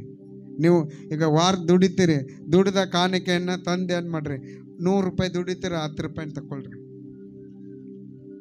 1000 ರೂಪಾಯಿ ದುಡಿತೀರಿ, 100 ರೂಪಾಯಿ ಎತ್ತಿಡ್ರಿ. ಅದು ದೇವ್ರು ನಿಮಗೆ ಕೊಡ್ತಾನೆ. ವಾರಕ್ಕೆ ಬಂದಾಗ ಕೊಡ್ರಿ, ಇಲ್ಲ ತಿಂಗಳಿಗೆ ಬಂದಾಗ ಮೊದಲನೇ ವಾರದಲ್ಲಿ ಕೊಡ್ರಿ. ಇದು ನನ್ನ ದಸಂಬಾಗ ಕೊಡ್ರಿ ಅಂತ ನಮ್ಮ ಸಭೆಯಲ್ಲೂ ಕೆಲವ್ರು ಕೊಡ್ತಾರೆ. ನನಗೆ ಒಂದು ಸಾರಿ ಭಾಳ ಒಂದು 80,000 ಬೇಕಾಗಿತ್ತು. 85,000 ರೂಪಾಯಿ ನನಗೆ ಬೇಕಾಗಿತ್ತು. 1,00,000 ರೂಪಾಯಿ ಬೇಕಾಗಿತ್ತು. ಎಲ್ಲ ಸ್ವಲ್ಪ ಕೆಲಸ ಕಾರ್ಯಗಳನ್ನ ಮಾಡಲಿಕ್ಕೆ, ಅದು ನಮ್ಮ ಸೈಟ್ ತಗೊಂಡು ಅದು ರಿಜಿಸ್ಟ್ರೇಷನ್, ಅದಕ್ಕೆ ಇದಕ್ಕೆಲ್ಲ, ಮತ್ತು ಇನ್ನೂ ಅನೇಕ ಕೆಲಸಕ್ಕೆ ಬೇಕಾಗಿತ್ತು. ದೇವರು ಏನಪ್ಪ, ಒಂದು ದಿವಸ ಒಬ್ಬ ಯೌನಸ್ಥ ಬಂದು ನಮ್ಮ ಮನೆಗೆ ಬಂದು 84,000 ರೂಪಾಯಿ ಆಫರಿಂಗ್ ಕೊಟ್ಟರು. ಎಷ್ಟು ರೀ? ಕಳೆದ ತಿಂಗಳು 84,000. ಅಯ್ಯ, ಇದು ಹೊಲದ ಬೆಳೆದ ಎಲ್ಲ ದಸಂಭಾಗನೂ ತೆಗೆದಿಲ್ಲ ಅಂತ ಬೆಳೆದ್ದೆಲ್ಲ ತಗೊಬಂದು ಪ್ರಾರ್ಥನೆ ಮಾಡಿ ಕೊಟ್ಟರು. ಇದು ಉಪಯೋಗಿಸ್ತೀರಿ ನಿಮ್ಮ ಕೆಲಸ ಕಾರ್ಯಕ್ಕೆ, ದೇವ್ರ ಕೆಲಸ ಕಾರ್ಯಕ್ಕೆ ಅಂತ. ನನಗೇನು ಅವಶ್ಯಕತೆ ಇತ್ತು ಆ ಅವಶ್ಯಕತೆಗಳನ್ನ ದೇವ್ರು ಕೊಡಿಸಿದ್ರು ಪ್ರೇಯರ್. ಅದಕ್ಕೆ ನಾವು ಕೊಡುವಂಥವ್ರು ಆಗ್ಬೇಕು. ನಮ್ಮ ಬಡತನ ಇರಲಿಲ್ಲ. ನೀವು 10 ರೂಪಾಯಿ ದುಡಿದ್ರೆ 1 ರೂಪಾಯಿ, 100 ರೂಪಾಯಿ ದುಡಿದ್ರೆ 10 ರೂಪಾಯಿ, 1000 ರೂಪಾಯಿ ದುಡಿದ್ರೆ 100 ರೂಪಾಯಿ, ಹೀಗೆ ಕೊಟ್ಟು ಬರುವಂಥ ಸಮಯದಲ್ಲಿ ದೇವರು ನಿಮ್ಮ ಮನೆಯನ್ನು, ನಿಮ್ಮ ಅನ್ನಪಾನಗಳನ್ನು, ನಿಮ್ಮ ಕೆಲಸ ಕಾರ್ಯಗಳನ್ನು ದೇವರೇನು ಮಾಡ್ತಾರೆ? ಅಭಿವೃದ್ಧಿ ಪಡಿಸ್ತಾರೆ. ಹಲ್ಲೆಲೂಯ. ಇದು ನಾನು ನನ್ನ ಜೀವನದಲ್ಲಿ ನಾನು ಅನುಭವಿಸಿದ್ದೇನೆ. ನನಗೆ ಯಾರಿಗಾರಿ ನನಗೆ ದೇವ್ರ ಪ್ರೇರೇಪಣೆ ಕೊಡಬೇಕಂತ ಹಂಗೆ ಕೊಟ್ಟು ಬಂದ. ಇವನ್ ನನ್ನ ಹೆಂಡ್ತಿಗೂ ಸಹ ಹೇಳಾಗಿಲ್ಲ. ನಂಬ್ತಿರ ಗೊತ್ತಿಲ್ಲ. ನಾನು ಹೆಂಡ್ತಿಗೂ ಕೂಡ ಹೇಳಾಗಿಲ್ಲ. ನಾನು ಕೊಡಬೇಕಾದ್ರೆ ಅವ್ರು ಕೊಡಬೇಕಾ ಹೋಗಿ ಕೊಟ್ಟು ಬಂದ್ಬಿಡ್ತೀನಿ ಅಷ್ಟಕ್ಕೆ ಮರಿತೀನಿ. ನಾನು ಕೊಟ್ಟಿದ್ದೀನಿ ಅಂತ ಹೇಳ್ಕೊಳ್ಳಲ್ಲ. ನನ್ನ ಮನೆಗೂ ಕೂಡ, ನನ್ನ ಹೆಂಡ್ತಿಗೂ ಕೂಡ ಹೇಳಲ್ಲ. ಕೆಲವೊಂದು ಸಮಯ ಇಬ್ಬರು ಸೇರಿ ಕೊಡ್ಬೇಕಾದ್ರೆ ಹೇಳಿ ಕೊಡ್ತೇವೆ. ಒಂದು ಸಮಯ ದೇವ್ರ ಪ್ರೇರೇಪಣೆ ಮಾಡಿದಾಗ ಹಂಗೆ ಕೊಟ್ಬಿಡ್ತೀವಿ. ಆದರೆ ಇಲ್ಲಿವರೆಗೂ ಕೊರತೆಯಾಗಿ ನಾನು ನಡೆಸಿಲ್ಲ ದೇವರು. ಹಲ್ಲೆಲೂಯಾ. ಇಲ್ಲಿವರೆಗೂ ನನಗೆ ಸೇವೆಗೆ ಬಂದಿನಿಂದ ಇಲ್ಲಿಯವರೆಗೂ ದೇವರು ನನ್ನ ಕೊರತೆಯಾಗಿಟ್ಟಿಲ್ಲ ಪ್ರೇಯರ್. ಹಲ್ಲೆಲೂಯಾ. ಯಾಕೆ ಅಂತಂದರೆ ನಾವೀಗ ಆಲಯ ಕಟ್ಟಬೇಕು, ಎಲ್ಲ ಜಾಗ ತಕ್ಕಿದ್ದೀವಿ, ಒಂದು ಘೋಷಣೆ ಮಾಡಿದ್ದೀವಿ, ಸ್ವಾಮಿ ನನ್ನನ್ನು ಇಲ್ಲಿವರೆಗೂ ನೀನು ಸಾಲಗಾರನಾಗಿ ಮಾಡಿಲ್ಲ, ಸಾಲ ಇಲ್ಲದೆ ಆಲಯ ಕಟ್ಟಬೇಕು. ನಾನು ಕೇಳಲ್ಲಪ್ಪ, ನನ್ನ ರಾಜವಂಶಸ್ಥರಾಗಿ ಏನು ಸ್ವಕೀಯ ಪ್ರಜೆಗಳಾಗಿ ನೀನು ಮಾಡಿದ್ದಿ, ನಾವು ಬುಕ್ ಹಿಡ್ಕೊಂಡ್ರೆ ಹೆಂಗೆ ಕಟ್ಟಿಕೊಡ್ತೇವೆ ಗೊತ್ತಿಲ್ಲ, ನಾನಂತೂ ಸಾಲ ಮಾಡಲ್ಲ ಅಂತೇಳಿ ಪ್ರತಿಜ್ಞೆ ಮಾಡಿ ಘೋಷಣೆ ಮಾಡಿದಾಗ ದೇವರ ಹಾಗೆ ಮಾಡ್ತಾನಂತ ನನ್ನ ನಂಬಿಕೆ ಇದೆ. ಹಲ್ಲೆಲೂಯಾ. ಯಾಕೆ ನಾವು ನಂಬಿಕೆ ಅಂತ ಉಚ್ಚರಿಸುವಾಗ ಆ ಪರಲೋಕದಲ್ಲಿ ಮುದ್ರೆ ಆಗ್ತದೆ ಪ್ರೇಯರ್, ಪರಲೋಕ ಅದನ್ನು ನೋಡ್ತದೆ ಪ್ರೇಯರ್. ಒಂದು ಲಾಸ್ಟ್ ವೀಕು ನಾನು ಯಾರ್ದೋ ಒಂದು ಮನೆಗೆ ಹೋದಾಗ ನನ್ನ ಹತ್ರ ಆಫರಿಂಗ್ ಕೊಟ್ಟಿರ್ರಿ, ಚರ್ಚ್ ಆದಮೇಲೆ ಆಫರಿಂಗ್ ಬೇರೆ ಹಾಕ್ತಾರೆ, ಮತ್ತು ಪ್ರಾರ್ಥನೆ ಮಾಡಿಸ್ಕೊಳಕ್ಕೆ ಕೊಟ್ಟರು. ಅದೆಷ್ಟಿದೆ ನಂಗೆ ಗೊತ್ತಿಲ್ಲ. ಒಂದು ಮನೆಗೆ ಹೋಗಿ ಹಿಂಗೆ ಪ್ರಾರ್ಥನೆ ಮಾಡಿ ತಗೊಳ್ಳಿ ಅಂತ ಕೊಟ್ಟು ನಾನು ಸುಮ್ಮನೆ ಬಂದುಬಿಟ್ಟಿದ್ದೆ. ನನ್ನ ಹತ್ರ ₹1 ನೆಕ್ಸ್ಟ್ ಡೇಗೆ ಏನಿಲ್ಲ. ಆವಾಗಲೇ ಯಾರೋ ಒಬ್ಬರು ಏನು ಮಾಡ್ರು, ನಾ 2,500 ಹಾಕಿದ್ದೆ. ಒಬ್ಬರು 1,000 ಹಾಕಿದ್ರು, ಇನ್ನೊಬ್ಬರು 1,000 ಹಾಕಿದ್ರು, ಇನ್ನೊಬ್ಬರು 500 ಹಾಕಿದ್ರು. ಶುಕ್ರವಾರನೇ ಕೊಟ್ಟಿದ್ದೀನಿ, ಶನಿವಾರ ಬೆಳಿಗ್ಗೆ ₹2,500 ನನಗೆ ಬಂದೈತೆ. ಯಾಕೆ ನಾನು ಹೇಳ್ತೇನೆ ಅಂತಂದ್ರೆ, ನೋಡ್ರಿ ಪ್ರೇಯರೇ, ಇಲ್ಲಿ ಆಲಯವನ್ನು ಕಟ್ಟಬೇಕಾರೆ ಅವ್ರ ಕೈಲಿ ನೀವು ತಕ್ಕೊಳ್ಳಿ ಅಂತ ಹೇಳ್ತಾರೆ ಸ್ವಾಮಿ. ಚಿನ್ನ, ಬೆಳ್ಳಿ, ಬಂಗಾರ ಎಲ್ಲವನ್ನ ಅವರೆಲ್ಲ ಇಸ್ರಾಯೇಲ್ರಿಗೆ ಕೊಟ್ಟರು. ನಮ್ಮ ದೇವ್ರೇ ನಾನು ಇಷ್ಟು ಕೊಡ್ಬೇಕಪ್ಪ, ನೀನು ನಂಗೆ ಸಹಾಯ ಮಾಡಿ ಅಂದಾಗ ದೇವ್ರು ಖಂಡಿತ ಸಹಾಯ ಮಾಡ್ತಾರೆ. ಸಹಾಯ ಮಾಡಲ್ಲ ಅಂತಲ್ಲ, ಮಾಡೇ ಮಾಡ್ತಾರೆ. ನೀವು ₹100 ಕೊಟ್ಟು ನೋಡ್ರಿ, ದೇವರು ನಿಮಗೆ ಅದರಷ್ಟು ಹತ್ತರಷ್ಟು ಹಿಂದಕ್ಕೆ ಕೊಡ್ತಾನೆ. ಅಂಥ ಅನುಭವ ನನಗಾಗಿದೆ ಪ್ರೇಯರ್. ಯಾಕೆ ಅಂತಂದ್ರೆ, ಒಂದು ಸಭೆ ಬೆಳಿಬೇಕಾದ್ರೆ ಯಾವುದರಿಂದ ಬೆಳೆಯುತ್ತೆ? ನಾವು ಐಶ್ವರ್ಯವಂತರಾಗಿದೆ ಹೇಗೆ? ದೇವ್ರಿಗೆ ಕೊಡೋದ್ರಿಂದ. ಅದಕ್ಕೆ ದೇವರು ಹೇಳ್ತಾರೆ, ಸಂತೋಷವಾಗಿ ಕೊಡುವವನ ಮೇಲೆ ದೇವರಿಗೆ ಪ್ರೀತಿ ಉಂಟು. ಸಂತೋಷ ಕೊಡ್ರಿ, ಪ್ರಾರ್ಥನೆ ಮಾಡ್ರಿ, ದೇವರೇ ನಾನು ಕೊಡಬೇಕಪ್ಪ, ನಂಗೆ ಸಹಾಯ ಮಾಡು, ನನಗೆ ಕೊಡಬೇಕು ಸ್ವಾಮಿ, ನನಗೆ ಸಹಾಯ ಮಾಡು. ನನಗೆ ಇನ್ನೂ ಕೂಡ 60,000 ಬೇಕಿತ್ತು. ಆ 60,000 ಆಲ್ರೆಡಿ ನನ್ನ ಹತ್ರ ಐತಿ. ನೆಕ್ಸ್ಟ್ ನನ್ನ ಇದು ಏನು ಚರ್ಚ್ ಹೆಸರಿಗೆ ನಾವು ರಿಜಿಸ್ಟ್ರೇಷನ್ ಇದು ಪಂಚಾಯತಿಯಿಂದ ಇದು ಪುರಸಭೆಯಿಂದ ಪರ್ಮಿಷನ್ ತಗೊಬೇಕಾದ್ರೆ ₹25,000 DD ಕಟ್ಟಬೇಕು. ಮತ್ತು ಆ 27 ಲಕ್ಷಕ್ಕೆ ನಾವು ಎಸ್ಟಿಮೇಟ್ ಕೊಟ್ಟಿರೋದು. ಅದಕ್ಕೆ ಸುಮಾರು ಒಂದು 50,000 ಬೇಕಾಗತ್ತೆ. ಒಂದು 30,000 ಅಥವಾ 40,000 ಬೇಕಾಗತ್ತೆ. ಅದೆಲ್ಲ ಆಲ್ರೆಡಿ ನಾನು ಮಾಡಿ ಇಟ್ಟುಬಿಟ್ಟಿದ್ದೀನಿ ದೇವರು. ಇಲ್ಲಿ ನಮ್ಮ ರಾಗಣ್ಯ ಅವರ ಆಯ್ತಾನೆ, ನೀ ಮಾಡು, ನಮ್ದು ಆಯಿತು, ಒದಗಿಸ್ಕೊಟ್ಟನ ದೇವರು. ಯಾಕಂದರೆ ಪ್ರತಿ ಹಂತದಲ್ಲೂ ಇವತ್ತವರೆಗೂ ಸಹ ನಾನು ಒಂದು ಪ್ರಕಟಣೆ ಮಾಡಿಲ್ಲ ಸಭೆಯಲ್ಲಿ ಕೊಡಿ ಅಂತ. ನಾನು ಒಂದಿನೂ ನೀವು ಕೊಡ್ರಿ ಅಂತ ಹೇಳಿಲ್ಲ. ಆದರೆ ದೇವರೇ, ನಾನು ಕೇಳಲ್ಲ, ನೀನು ನನಗೆ ಅನುಗ್ರಹಿಸ್ಕೊಡ್ಬೇಕು. ಆವಾಗ ಯಾರ್ಯಾರು ಬರಲಿ, ಬಂದು ಕೊಟ್ಟು ಅಯ್ಯ ಇಂಥ ಕೆಲಸಕ್ಕೆ ಇಟ್ಟುಕೊಡಿ ಅಂತ ಕೊಟ್ಟು ಹೋಗ್ತಾರೆ. ನಾನು ಎಲ್ಲ ದಸಂಭಾಗ ಕಾಣಿಕೆ ಎಲ್ಲ ಕೊಟ್ಟಂತ ಕಾಣಿಕೆಲ್ಲ ಹಾಕ್ತೀನಿ. ನಾನು ಸ್ವಂತವಾಗಿ ಅಂತ ತಗೊಳ್ಳಲ್ಲ, ಅಲ್ಲಿ ಹಾಕ್ಬಿಡ್ತೀನಿ. ಏನಾದರೂ ಸಭೆ ವಿಷಯಕ್ಕೆ ಮಾತ್ರ ಅಲ್ಲಿ ಖರ್ಚು ಮಾಡ್ತೀನಿ, ಇಲ್ಲಾಂದ್ರೆ ವೈಯಕ್ತಿಕವಾದಂಥ ವಿಚಾರಕ್ಕೆ ನಾನು ಖರ್ಚು ಮಾಡ್ತೀನಿ. ಅದಕ್ಕೆ ಇನ್ನೊಂದು ಓದಿದೆ ಮೊನ್ನೆ, ನಮಗೆ ಬಂದಂಥ ಕಾಣಿಕೆಯನ್ನು ಯಾಜಕರು ಉಪಯೋಗ ಮಾಡ್ಬೋದು ಅಂತದ ವಾಕ್ಯ. ಹಲ್ಲೆಲೂಯಾ. ಆಗ ಸ್ವಲ್ಪ ಧೈರ್ಯ ಬಂತು, ಏನಾದರೂ ಕಷ್ಟಗಳ ಪರಿಸ್ಥಿತಿಯಲ್ಲಿ ಏನಾದರೂ ಉಪಯೋಗ ಮಾಡ್ಬೋದು ಅಂತ. ನಾನು ಯಾಜಕ ಕಂಡ ಓದ್ತಿದ್ದಾಗ ಅದರಲ್ಲಿ ಬಂತು, ಅದನ್ನು ಯಾಜಕರು ಉಪಯೋಗ ಮಾಡ್ಬೋದು. ಆಗ ಈ ವಾಕ್ಯ ಯಾವುದು? ನಿನ್ನ ಮನೆ ಆಶೀರ್ವಾದದಿಂದ ತುಂಬಲ್ಪಡುವುದಾದರೆ ಮೊದಲನೇ ಇಟ್ಟು ಯಾಜಕನ ಕೊಡು. ಅದಕ್ಕೆ ನಮ್ಮ ಸಭೆಗಳ ಕೆಲವರಲ್ಲ ಸ್ವಲ್ಪ ಇಟ್ಟಿರ್ತಾರೆ. ಒಂದು ತಿಂಗಳಿಗೆ ಅವ್ರು ಎಷ್ಟೆಷ್ಟು ಇಡ್ತಾರೋ ಅಷ್ಟನ್ನ ತಂದು ಮೊದಲನೇ ವಾರದಲ್ಲಿ ಕೊಡ್ತಾರೆ. ಮೊದಲನೇ ವಾರದಲ್ಲಿ ಕೊಡ್ತಾರೆ. ಅದೆಲ್ಲ ಪ್ರಾರ್ಥನೆ ಮಾಡಿ ಅಲ್ಲೇ ಚರ್ಚಲ್ಲಿ ಇಟ್ಬಿಡ್ತಾರೆ ಅನ್ನ ಆಹಾರಕ್ಕೆ. ಯಾರಿಗೆ ಹೇಳಿ ನಾನು ಅವ್ರಿಗೆ ಮಾಡಿಸಿ ಅಂತ ಹೇಳಿಲ್ಲ, ಅವ್ರು ಇಟ್ಟುಬಿಡ್ತಾರೆ. ಅವ್ರಿಗೆ ಯಾರಿಗಾದ್ರೂ ಅಕ್ಕಿ ಕೊಡ್ಬೇಕಾದ್ರೆ ಚರ್ಚಿಗೆ ತಂದು ಇಟ್ಬಿಡ್ರಿ ಅಂತ. ಇವತ್ತಿಗೆ ಒಂದು ಕ್ವಿಂಟಾಲ್ ಅಕ್ಕಿ ಇದೆ. ನಮ್ಮ ಚರ್ಚ್ ಕೊಟ್ಟಿರೋರಿಗೆ ಭಾಳ ಭಾಳ ಬಡತನ, 12 ಲಕ್ಷ ಸಾಲ ಅವ್ರಿಗಂದೆ, ಅಮ್ಮ ಇದೆಲ್ಲ ಉಪಯೋಗಿಸ್ರಿ, ನೀವು ನಿಮ್ಮ ಗ್ಯಾಸ್ ಏನಿರ್ತದೆ ಅದೆಲ್ಲ ನಾನು ಕೊಡಿಸ್ತೇನೆ, ಉಪಯೋಗಿಸಿ. ಈಗ ಅವ್ರು ಹೇಳ್ತಾರ, ಅಯ್ಯ ಇಲ್ಲಿಗೆ ಬಂದಮೇಲೆ ನಾವು ಸಮೃದ್ಧಿ ಆಗಿದ್ದೇವೆ. Hallelujah, hallelujah. ಅಷ್ಟು ಕಷ್ಟದಲ್ಲೂ ನಮಗೆ ಕಾಣಿಕೆ ಕೊಡ್ತಾರೆ. ಅಷ್ಟು ಕಷ್ಟದಲ್ಲೂ ವ್ಯಾಪಾರ ಮಾಡಿ ತೆಗೆದು ಇಟ್ಟು ಏನು ಮಾಡ್ತಾರೆ, ವಾರ ಹೋದಾಗ ಏನು ಮಾಡ್ತಾರೆ, ಕಾಣಿಕೆ ಕೊಡ್ತಾರೆ. ಯಾಕೆ ಅಂತಂದ್ರೆ ನಾನು ಹೇಳ್ತೀನಿ, ಅದನ್ನು ಬೆಳೆಸ್ಕೊಳ್ರಿ. ಈ ಸೈತಾನ ಏನು ಮಾಡಲ್ಲ, ಒಂದು ಕೊಡೋದಕ್ಕೆ ಬಿಡಂಗಿಲ್ಲ. ಆಶೀರ್ವಾದ ಎಲ್ಲಿಂದ ಬರಬೇಕು? ಕೊಡಿರಿ ಕೊಡಲ್ಪಡುವುದು.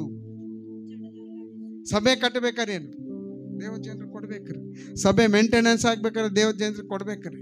ಆಗೇನಾಗತ್ತ, ಆದಿ ಅಪೊಸ್ತಲ ಕಾಲದಲ್ಲಿ ಅವರು ಚರಾಚಿರ ಆಸ್ತಿಗಳನ್ನು ಮಾರಿ ಅವ್ರ ಪಾದದಲ್ಲಿ ತಂದು ಇಡ್ತಿದ್ರು. ಆಗ ಇಲ್ಲದವ್ರಿಗೆ ಇದ್ದವರು ಕೊಡ್ತಿದ್ರು. ಇವತ್ತದೇ ನಾವು ಸಭೆ ಮಾಡಬೇಕಾಗಿರೋ ಕರ್ತವ್ಯ. ಯಾರಿಲ್ಲ ಅವ್ರಿಗೆ ಇದ್ದವರು ಕೂಡಿಸಿ ಅದನ್ನು ಕೊಡೋರಾಗಬೇಕು. ಆಗೇನಾಗುತ್ತೆ ಅಂತಂದರೆ ದೇವರು ಇನ್ನೂ ಅಧಿಕವಾದಂಥ ಆಶೀರ್ವಾದಗಳನ್ನು ನಮಗೆ ಮಾಡುವಾತನಾಗಿದ್ದಾನೆ. ಅದರಿಂದ ಈ ಹೊಸ ಒಡಂಬಡಿಕೆ ಕಾಲದಲ್ಲಿ ನೀವು ದೇವರ ಆಲಯವಾಗಿದ್ದೀರಿ. ದೇವರ ಆತ್ಮನು ನಿಮ್ಮಲ್ಲಿ ವಾಸ ಮಾಡುತ್ತಾನೆ ಎಂದು ನಿಮಗೆ ಗೊತ್ತಿಲ್ಲವು. ಯಾವನಾದರೂ ದೇವರ ಆಲಯವನ್ನು ಕೆಡಿಸಿದರೆ ದೇವರು ಅವನನ್ನು ಕೆಡಿಸುವನು. ಅದು ಹೆಂಗೆ ಕೆಡಿಸ್ಬೋದು? ಈ ಆಲಯನ ಹೆಂಗೆ ಕೆಡಿಸ್ಬೋದು? ಒಬ್ಬ ಭಾಳ ನಂಬಿಕಸ್ಥನಾಗಿರ್ತಾನೆ. ನೀ ಅದಕ್ಕೆ ಹೋಗ್ತೀಯ ಚರ್ಚ್ಗೆ, ಪಾಸ್ಟರ್ ಸರಿ ಇಲ್ಲ ಅನ್ಬೋದು, ಅಥವಾ ಏನೋ ಒಂದು ಕೆಡಿಸ್ಬೋದು.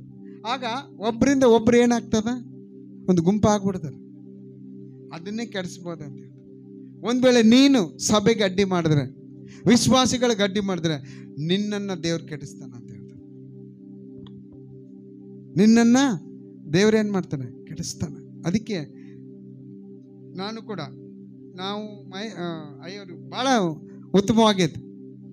ಒಂದು ದಿವಸ ಏನೋ ಯಾರಿಗೂ ನಮಗೇನು ಉತ್ತಮವಾಗಿದ್ದೀವಿ ಈಗಲೂ ಕೂಡ. ಬೇರೆ ಒಬ್ಬ ವ್ಯಕ್ತಿ ಇಲ್ಲ ಸಲ್ಲದನ್ನು ಮಾತಾಡಿದಾಗ, ಅದು ನಾನು ಇರಲಿಲ್ಲ ಊರಲ್ಲಿ, ಆಗ ಸಭೆಯಲ್ಲೂ ಇರಲಿಲ್ಲ ನಾನು. ಆವಾಗ ನಮ್ಮ ಹೆಣ್ಮಕ್ಳು ಮತ್ತು ಇನ್ನೊಬ್ಬರು ನಮ್ಮ ಸಭೆಯವರು ಅವ್ರು ಬಂದು ಈ ಥರ ಮಾಡಕತ್ತಿದ್ರು ಅಂತ ಹೇಳಿದಾಗ ನಾನು ಅಂದೆ, ಆಯಿತು ನಾವೇ ಸಪ್ರೇಟ್ ಮಾಡ್ಕೊಳ್ಳೋಣ. ನಾವು ಥ್ಯಾಂಕ್ಸ್ ಹೇಳಿ ಬಂದು, ಅಯ್ಯ ನೆಕ್ಸ್ಟ್ ವಾರದಿಂದ ನಾವು ಪಗಡದಲ್ಲಿ ಮಾಡ್ಕೋತೀವಿ, ನೀವು ಚೆನ್ನಾಗಿರೋಣ ಅಂತೇಳಿ ಬಂದೆ. ಇಷ್ಟೇ ಆಯಿತು. ಅಷ್ಟೇ.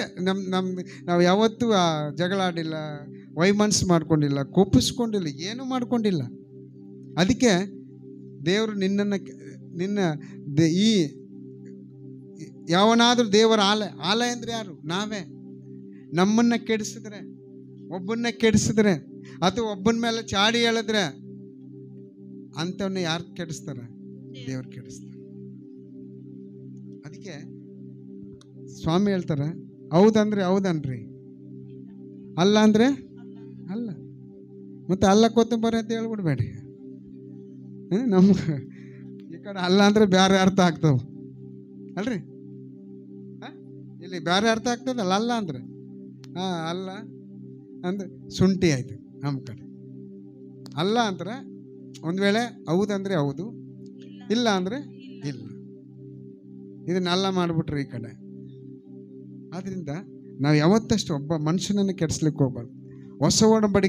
ಹೊಸ ಒಡಂಬಡಿಕೆ ಆಲಯ ಎಂಬುದಾಗಿ ಹೇಳುವಾಗ ಅದು ಮೊದಲು ನಾವು, ಎರಡನೇದು ಈ ಬಿಲ್ಡಿಂಗ್. ಅದಕ್ಕೆ ಇನ್ನೊಂದು ವಾಕ್ಯ ಓದಿದ್ದೇವೆ ನಾವು, ಏನಂತ?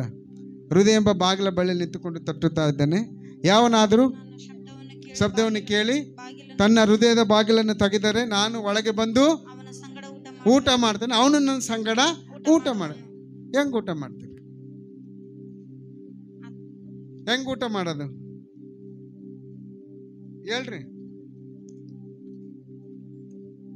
ಬೈಬಲ್ ಸತ್ಯ ಇಲ್ವಾ? ಸತ್ಯ ಇದೆ ಇಲ್ಲ ಬೈಬಲ್?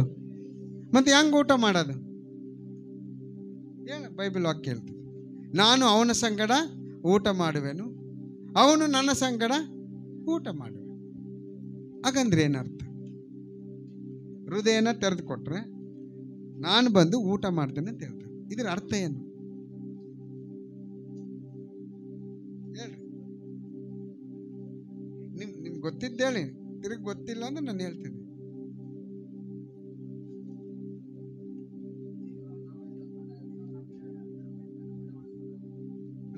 ಅದು ಅಲ್ಲಿ ಇಲ್ಲಿ ಹೇಳ್ತಾ ಇದ್ದೆ, ಹೃದಯ ಎಲ್ಲಿದೆ?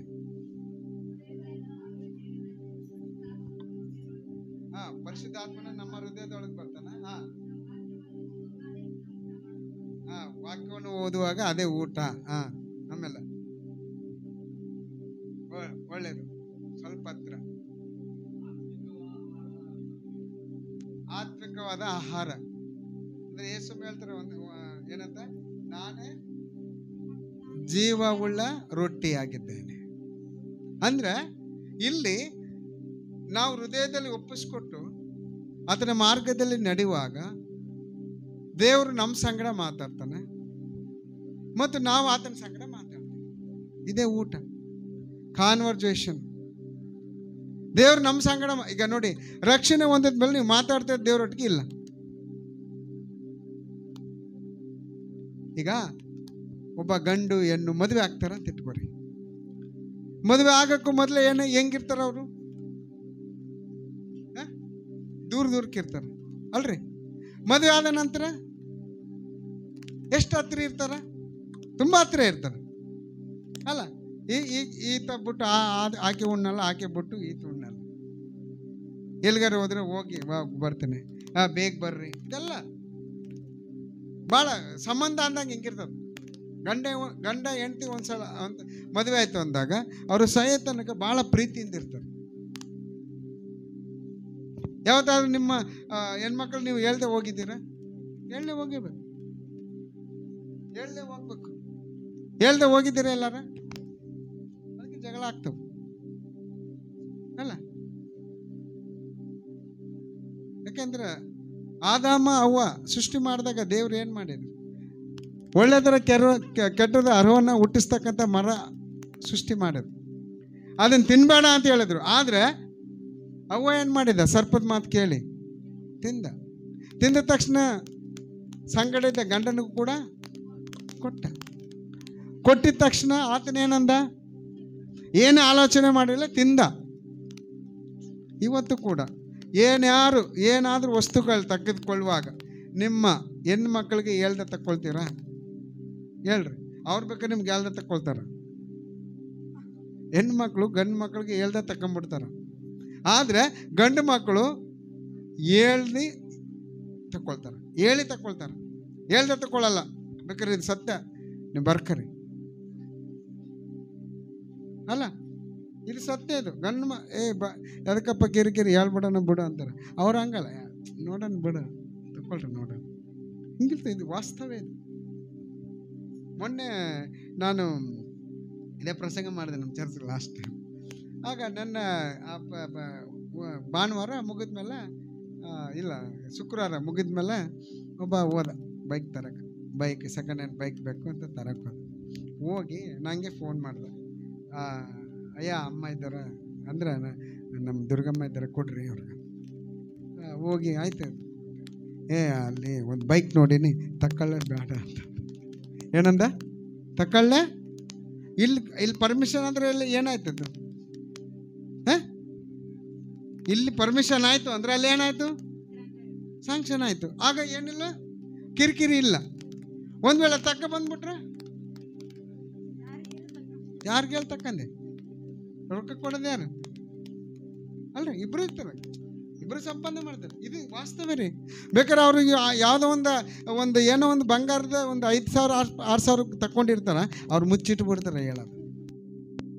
ಇಲ್ಲ ಅಂದ್ರೆ ಸುಳ್ಳು ಹೇಳ್ಬಿಡೋದು. ಎಷ್ಟು? ಇಲ್ಲ 1,000 ತಕ್ಕಂದೆ, ಅದು 5,000 10,000 ಆಗಿರ್ತದ. 1,000 ತಕ್ಕಂದೆ, ಯಾರಿಗೆ ಕೊಟ್ಟಿರ್ ತಕ್ಕಂದೆ. ಗಂಡು ಮಕ್ಳು ಏನಾಗಲ್ಲ. ಅದಕ್ಕೆ ಇಲ್ಲಿ ಇನ್ನೊಂದು ವಾಕ್ಯ ಹೇಳ್ತಾರೆ, ಆದಾಮನಿಂದ ಅವ್ವ ಬಂದಳ, ನರನಿಂದ ಉತ್ಪತ್ತಿಯಾದ ಕಾರಣ ನೀನು ನಾರಿ ಅನಿಸಿಕೊಳ್ಳುವಿ. ಅದಕ್ಕೆ ಹೆಣ್ಮಕ್ಳು ಜಗಳಕ್ಕೆ ಬಂದರೆ ಯಾರೂ ನಿಲ್ಲವಲ್ರಿ. ಅಲ್ಲೆಲ್ಲೂಯ್ಯ, ನಿಲ್ಲವಲ್ರಿ, ಯಾರು ನಿಲ್ಲವಲ್ರಿ. ನಾನು ನಮ್ಮ ಊರಿಗೆ ಹೋಗಿದ್ದೆ ಲಾಸ್ಟ್ ಟೈಮ್. ಒಬ್ಬ ಹೆಣ್ಣು ಮಗ ಬಂದ, ಆಕೆ ಮಾತು ಕೇಳೋಕ್ಕಾಗಿಲ್ಲ ನನ್ನ ಕೈಲಿ.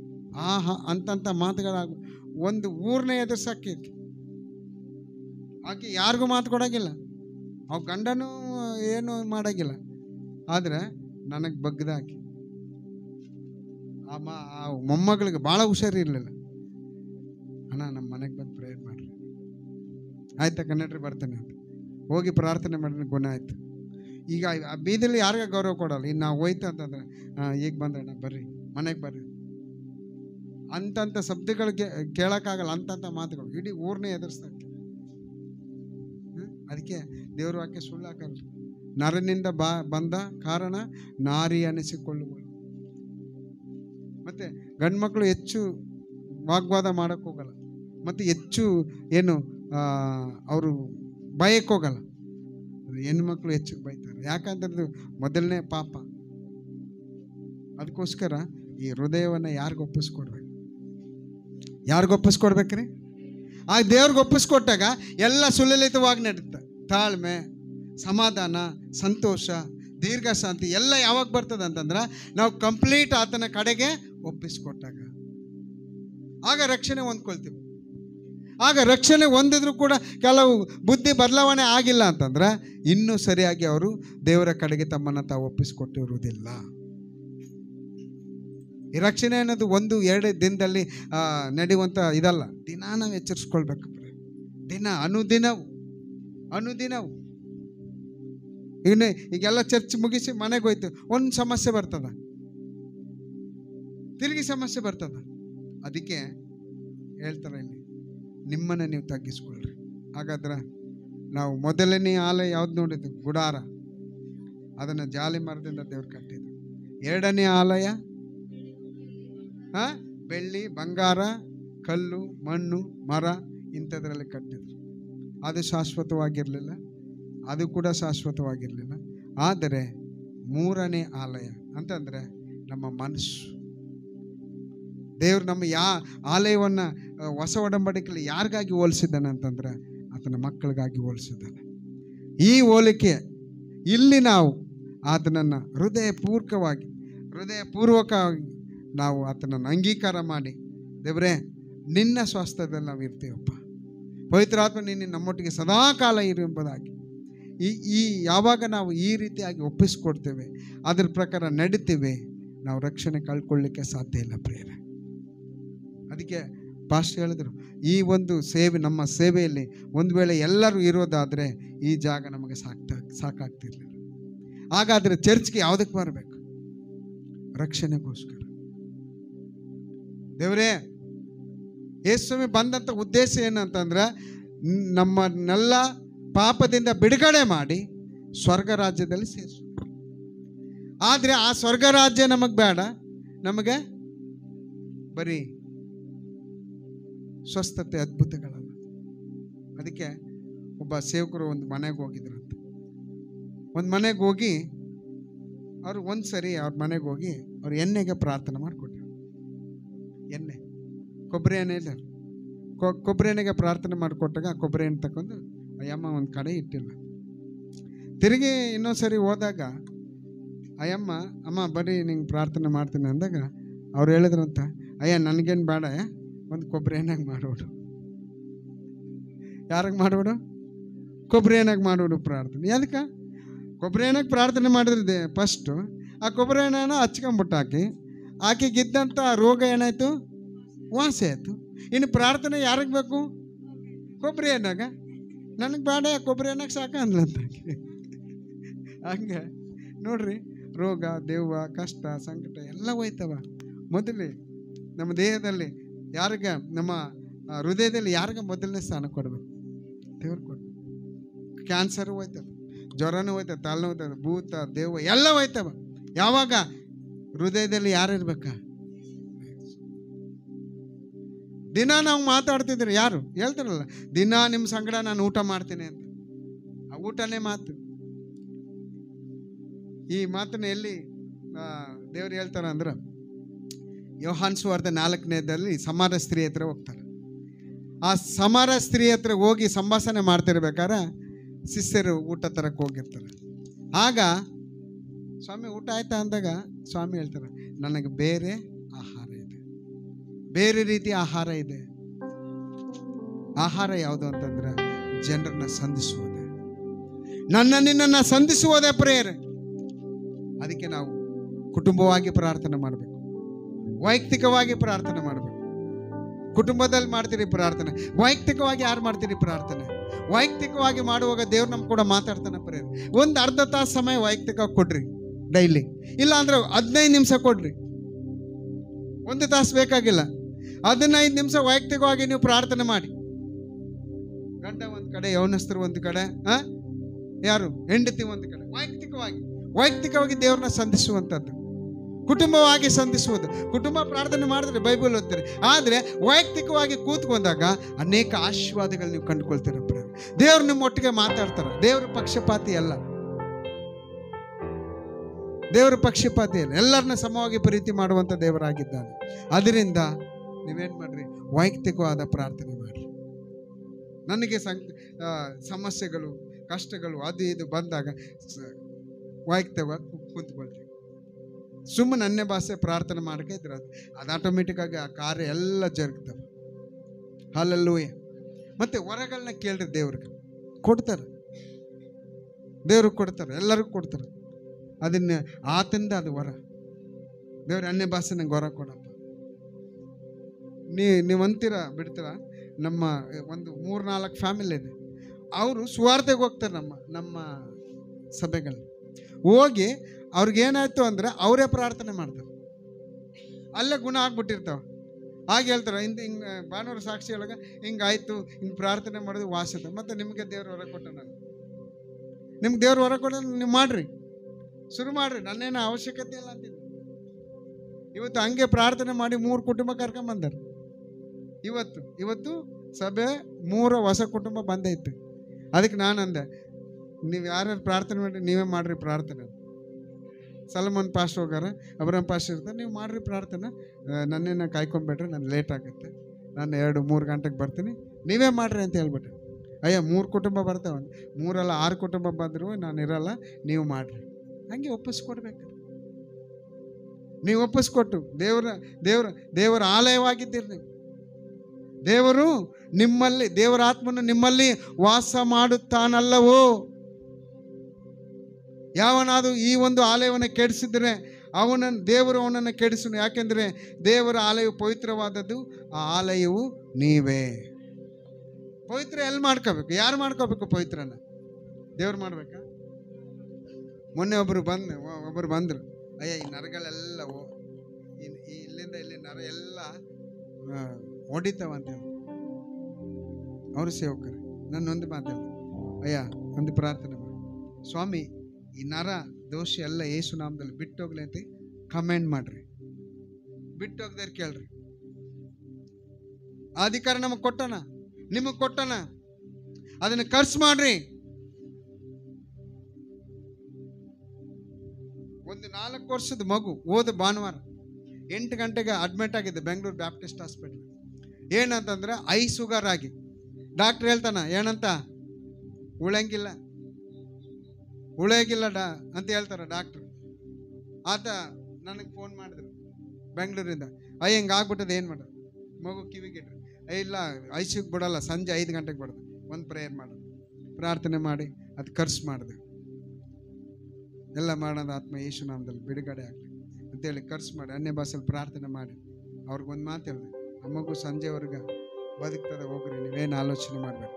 ತಿರ್ಗಾ ಸಂಜೆ 5 ಗಂಟೆಗೆ ಹೋಗಿ ಫೋನ್ ಮಾಡಿದ್ರು, ಅಯ್ಯ ಮಗು ನಾರ್ಮಲ್ಗೆ ಬಂದ. ದೂರಕ್ಕೂ ಸಮೀಪಕ್ಕೂ ದೇವರೇನಾಗಿದ್ದಾನೆ? ಹತ್ತಿರವಾಗಿದ್ದಾನೆ. ದೂರಕ್ಕೂ ಸಮೀಪಕ್ಕೂ ದೇವರಾಗಿದ್ದಾನೆ. ನಂಬಿಕೆಯಿಂದ ಪ್ರಾರ್ಥನೆ ಮಾಡಿ. ನಿಮ್ಮ ಒಬ್ಬೊಬ್ಬರಿಗೂ ಕೂಡ ಏನೋ ಆ ವರಗಳನ್ನ ದೇವ್ರು ಕೊಟ್ಟ. ನಿಮಗೆ ಅದನ್ನು ಪರೀಕ್ಷೆ ಮಾಡಿಲ್ಲ. ನೀವು ಪರೀಕ್ಷೆ ಮಾಡ್ರಿ. ನೀವು ಪ್ರಾರ್ಥನೆ ಮಾಡಿದ್ರೆ ಗುಣ ಆಗಿಲ್ಲ, ನಿಮಗೆ ಗುಣ ಆಗಿಲ್ಲ, ಅದರಲ್ಲಿ ತಿಳ್ಕೊಬೇಕು, ದೇವ್ರು ನಾನು ಪ್ರಾರ್ಥನೆ ಕೇಳ್ತೀನಿ. ಇನ್ನೊಬ್ಬರಿಗೆ ನೀವು ಪ್ರಾರ್ಥನೆ ಮಾಡಿರಿ. ನಿಮ್ಮ ಊರುಗಳಲ್ಲಿ ಹೋಯ್ತಿರ್ತಾರೆ, ಯಾರೊಬ್ಬರು ಕಷ್ಟದಲ್ಲಿರ್ತಾರೆ, ಯಾರೊಬ್ಬರು ದುಃಖದಲ್ಲಿರ್ತಾರೆ, ಅವ್ರು ಕುಂತ್ಕೊಳ್ಳಿ, ಒಂದು ಪ್ರಾರ್ಥನೆ ಮಾಡಿ, ನಿನಗೊಂದು ಪ್ರಾರ್ಥನೆ ಮಾಡೋಣ ಅಂತ. ಆಗ ನೀವು ಮಾಡಿದ ಪ್ರಾರ್ಥನೆ ಏನಾಗ್ತದೆ, ಅಲ್ಲಿ ಬಿಡುಗಡೆ ಆಗ್ತದೆ. ಆಗ ಏನು ಮಾಡ್ತಾರೆ ಅವರು? ನಿಮ್ಮ ಬಾಳಿಗೆ ಬರ್ತಾರೆ. ಆಗ ನೀವೇನು ಮಾಡ್ಬೇಕು? ಅಲ್ಲೇ ಕರ್ಕೊಂಬರ್ಬೇಕು. ಬರ್ರಿ ಹೋಗೋಣ. ಇಲ್ಲ ಅಲ್ಲೇ ಒಂದು 8-9 ಜನ 10 ಜನ ಆದ್ರೆ ಅಲ್ಲೇ ಸ್ಟಾರ್ಟ್ ಮಾಡ್ರಿ. 2 ಬ್ರಾಂಚ್ ಆಗುತ್ತೆ, ಇನ್ನೂ ಹಲವು ಬ್ರಾಂಚ್ಗಳು ಆಗ್ತಾರೆ ನಿಮ್ಮ ಸಭೆಗಳಲ್ಲಿ. ದೇವ್ರು ನಿಮ್ಮ ಆಸೆನ ನೆರವೇರಿಸ್ತಾನ್ರಿ. ಆದ್ರೆ ಈ ಆಲಯವನ್ನು ಕೆಡಿಸ್ಬಾರ್ದು.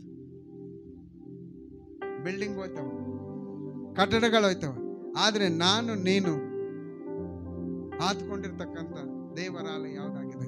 ನಮ್ಮ ಹೃದಯ ಆಗಿದೆ. ಇದನ್ನ ಪ್ರತಿದಿನ ಶೋಧಿಸಬೇಕು.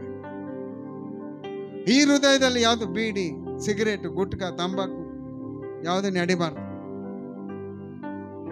ಯಾಕಂದ್ರೆ ಈ ಆಲಯ ಪರಿಶುದ್ಧವಾದ. ಇದನ್ನ ಅಪವಿತ್ರ ಮಾಡೋದು ಯಾರು? ನಾವು ಮಾಡ್ಕೊಂಬಾರ್ದು. ಇದನ್ನ ಅಪವಿತ್ರ ಮಾಡಿದ್ರೆ ದೇವ್ರ ಕಾರ್ಯಗಳು ಆಗಲ್ಲ. ಇದನ್ನ ಅಪವಿತ್ರ ಮಾಡಿದ್ರೆ ದೇವರ ಕಾರ್ಯಗಳು ಆಗಲ್ಲ. ನಾನು ಪರಿಶುದ್ಧನಾಗಿರುವುದರಿಂದ ನೀವು ಪರಿಶುದ್ಧರಾಗಿ. ಎಲ್ಲ ಆಶೀರ್ವಾದಗಳನ್ನ ತಗೊಳ್ರಿ. ನಮ್ಗೆ ಕೊಟ್ಟಣ ದೇವ್ರು, ಎಲ್ಲ ಆಶೀರ್ವಾದಗಳನ್ನ ಕೊಟ್ಟಣ. ನೀವು ಅದಕ್ಕೆ ಆಲೋಚನೆ ಮಾಡ್ಬೇಕಲ್ಲ, ಆಶೀರ್ವಾದ ಕೊಡಪ್ಪ ಅಂತ. ನಮ್ಗೆ ಕೊಟ್ಟಣ ಆಲ್ರೆಡಿ. ಅದನ್ನ ರಿಸೀವ್ ಮಾಡ್ಕೋಬೇಕು. ವರಗಳನ್ನ ಕೊಟ್ಟರೆ ಅದನ್ನ ರಿಸೀವ್ ಮಾಡ್ಕೋಬೇಕು. ಉದ್ಯೋಗ ಬೇಕಾ? ನಾವು ರ್ಯಾಂಕಿಂಗಲ್ಲಿ ಪಾಸ್ ಬೇಕಾ? ನೀವು ಪ್ರಾರ್ಥನೆ ಮಾಡ್ರಿ, ನಾವು ರ್ಯಾಂಕಿಂಗಲ್ಲೇ ಪಾಸ್ ಆಗಲಿ. ನೀವು ರ್ಯಾಂಕಿಂಗಲ್ಲೇ ಪಾಸ್ ಆಗಿ. ನಮ್ಮ ಸಭೆಗಳ ರ್ಯಾಂಕಿಂಗಲ್ಲಿ ಪಾಸ್ ಆಗಿ, ರ್ಯಾಂಕಿಂಗಲ್ಲೇ ಪಾಸ್ ಆಗಿ. ಅಲ್ಲೆಲ್ಲೂಯ್ಯ. ಅದು ನಂಬಿಕೆ. ಹಾಗಾದ್ರೆ ನಮ್ಮ ಹೃದಯನ ಯಾರಿಗೂ ಒಪ್ಪಿಸ್ಕೊಡ್ಬೇಕು ನೋಡಿ. ದೇವರು ಅದೊಂದು ಬಿಟ್ಟಿನಿ, ಯಾವ್ದನ್ನ ಕೇಳಿಲ್ಲ. ಕಣ್ಣು ಕೇಳಿಲ್ಲ, ಕಾಲು ಕೇಳಿಲ್ಲ, ಕೈ ಕೇಳಿಲ್ಲ, ಕಿವಿ ಕೇಳಿಲ್ಲ, ಬಾಯಿ ಕೇಳಿಲ್ಲ, ಮೂಗು ಕೇಳಿಲ್ಲ. ಯಾವ್ದು ಕೇಳೋಣ? ಹೃದಯ. ತೆಗಿರಿ ಬಾಗಲ. ಅಂದ್ರೆ ಮನಸ್ಫೂರ್ತವಾಗಿ, ಮನಪೂರ್ವಕವಾಗಿ ನನ್ನನ್ನು ಸ್ಮರಿಸ್ರಿ. ದೇವರೇ ಬಾಪ, ನನ್ನ ಜೊತೆಗಾರನಾಗಿರು. ಆವಾಗ ರೋಗ ಓಡೋಗುತ್ತೆ, ಸಾಲ ಓಡೋಗುತ್ತೆ, ಇನ್ನಿತ ಕಷ್ಟ ಕಾರ್ಪಣ್ಯಗಳು ಓಡೋಗ್ತವ. ನೀವೆಲ್ಲ ಶ್ರೀಮಂತರಾಗ್ತೀರಿ. ಯಾಕೆ ಆಗ್ಬಾರ್ದು? ಯಾಕ್ರಿ ಆಗ್ಬಾರ್ದು? ಅದಕ್ಕೆ ಅಣ್ಣಳು ಹೇಳ್ತಲ್ಲ, ಸ್ವಾಮಿ ಸಿರಿತನ ಬಡತನಗಳನ್ನು ಕೊಡುವಂಥ ದೇವರು ನೀನು. ತಿಪ್ಪೆಯಲ್ಲಿದ್ದಂಥ ನಮ್ಮನ್ನ ಸಿಂಹಾಸನದ ಮೇಲೆ ಕೂಡ್ರಿಸುವಂಥ ದೇವರು. ಅದು ಸತ್ಯ, ಅದು ಸತ್ಯ. ನಿಮ್ಮನ್ನ ದೇವರು ಕರೆದಾಗ ನೀವು ಹೆಂಗಿದ್ರಿ? ಈಗ ಹೆಂಗಿದ್ದೀರಿ ಅದನ್ನ ತಿಳ್ಕೊಂಡ್ರೆ ಆಯ್ತು, ನಾವು ಶ್ರೀಮಂತರೇ. ಅಲ್ಲೆಲ್ಲೂಯ್ಯ. ಹಾಗಾದ್ರೆ ಹೃದಯವನ್ನು ದೇವ್ರಿಗೆ ಒಪ್ಪಿಸ್ಕೊಡೋಣ. ಇನ್ನೊಂದು ಸಾರಿ ಎಲ್ಲರ ಕಣ್ಗಳನ್ನ ಮುಚ್ಕೊಳ್ಳೋಣ. Thank you Jesus. ಕರ್ತನೇ, ನಿನಗೆ ವಂದನೆಗಳಪ್ಪ. ರಿಕಾಮ ಶಕರಬ ಹೊರಿಕಮ ಲಕುತ್ತಿರಿ ಬಲಿಬಿ ಕ್ರೋಕೋ ಶಿಖರ ಲೈಬರ ಕುತ್ತಿರಿಮ ರಾಕುಲಿಕೆ ರಬಾಕರಬ ಶಿಖರ. ದೇವರಾತ್ಮನೆ, ಕರ್ತನೆ, ಈ ಆಲಯವನ್ನು ಕಟ್ಟಿ ಈ ಸೇವೆಯನ್ನು ಪ್ರಾರಂಭ ಮಾಡಿ ಸ್ವಂತವಾಗಿ ದೇವರ 10 ವರ್ಷಗಳಾಯ್ತಪ್ಪ.